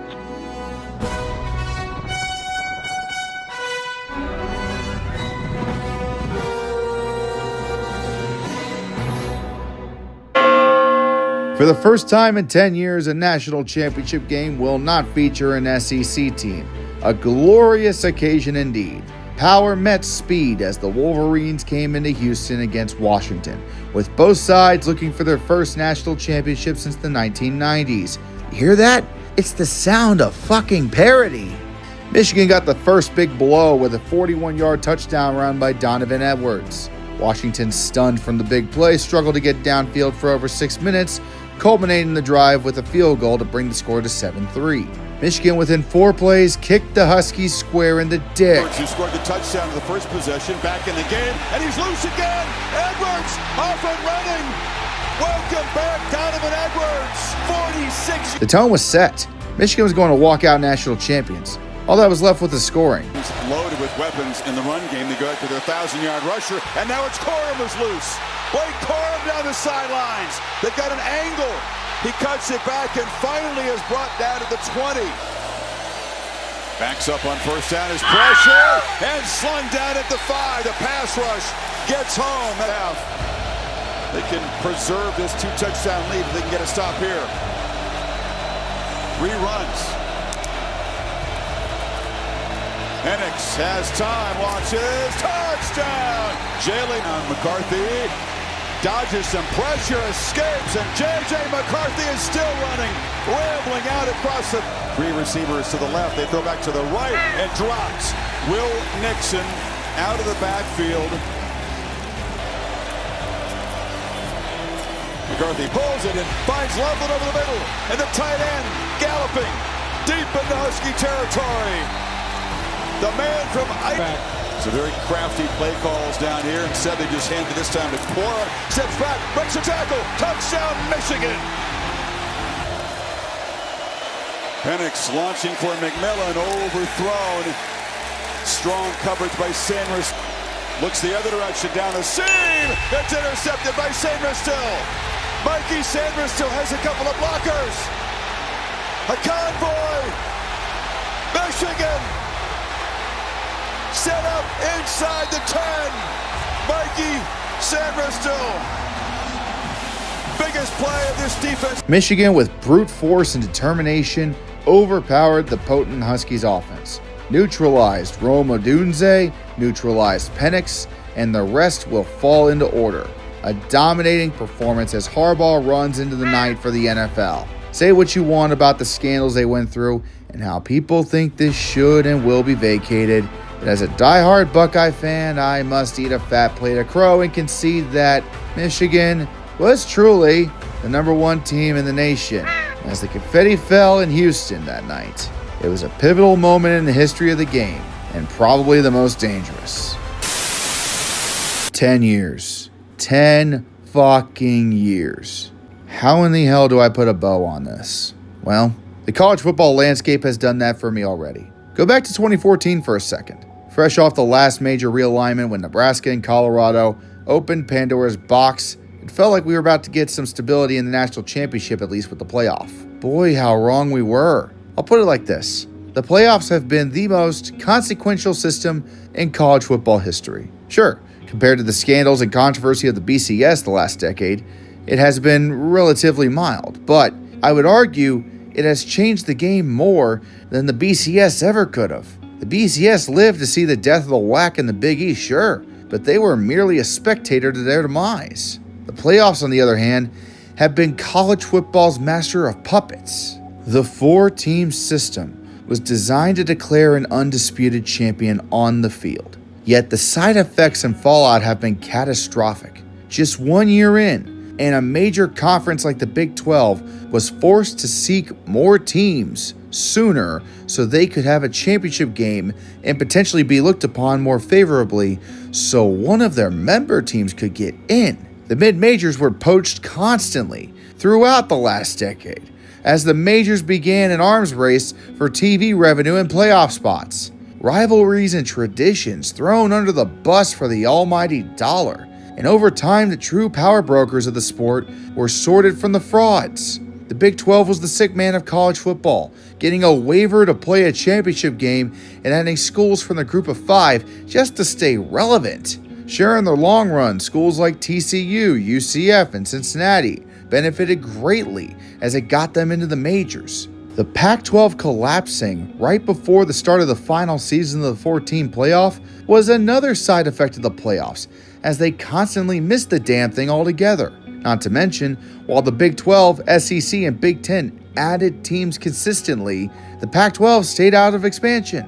It would cost them the entire conference. The national championship in 2024 was the final football game with a Pac-12 team as Washington, along with Oregon, USC, and UCLA bolted for the Big Ten, while Arizona State, Utah, and Colorado went to the Big 12 after the Pac-12 couldn't get enough money for their next media rights deal to even compete. The ACC is next, as they took in Cal and Stanford from the Pac-12 and SMU from the American to try and shore up their membership. Yes, the lawsuits with Clemson and Florida State have been settled in court, and all the talks of the conference falling apart have settled for the moment, but man, when that ESPN contract runs up in a few years, it's looking pretty bad. Why? Money talks, bullshit walks. It's also worth noting that those two teams that sued the ACC, Clemson and Florida State, were the only two relevant teams from the ACC throughout the entire decade.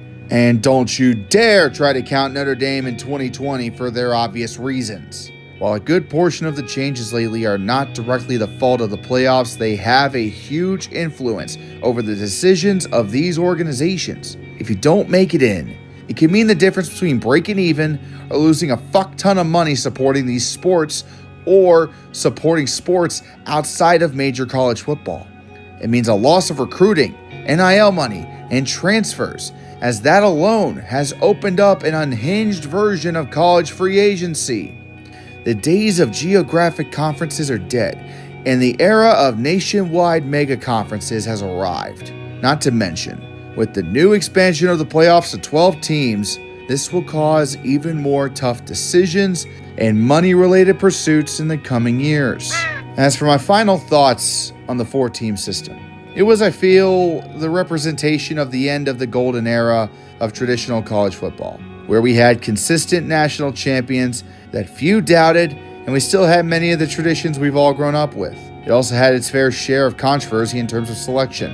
The last one with Florida State getting snubbed being the biggest for about 3 weeks until their beatdown in the Orange Bowl. You can say that the committee probably got it right 8 out of 10 years, and if you remember from my last video, that was the goal of the BCS, to be right at 80% of the time. In other words, it was a financial success, but a critical failure. Look, I love college football. I expect it to still be around long after I'm gone, but I truly do not know what its future holds. Will the mega conferences split off from the NCAA? Will the NCAA retain them and form a new subdivision for pay-for-play? What lengths will these schools go to win championships and earn more of the almighty dollar? I can't say for sure. But what I do know is I will cherish the 2023 season for the rest of my life, because it truly was the end of an era for college football. Now, let's hopefully look forward to many years ahead of the 12-team playoff. Wait, whoa. They're going to expand it again? What the fuck?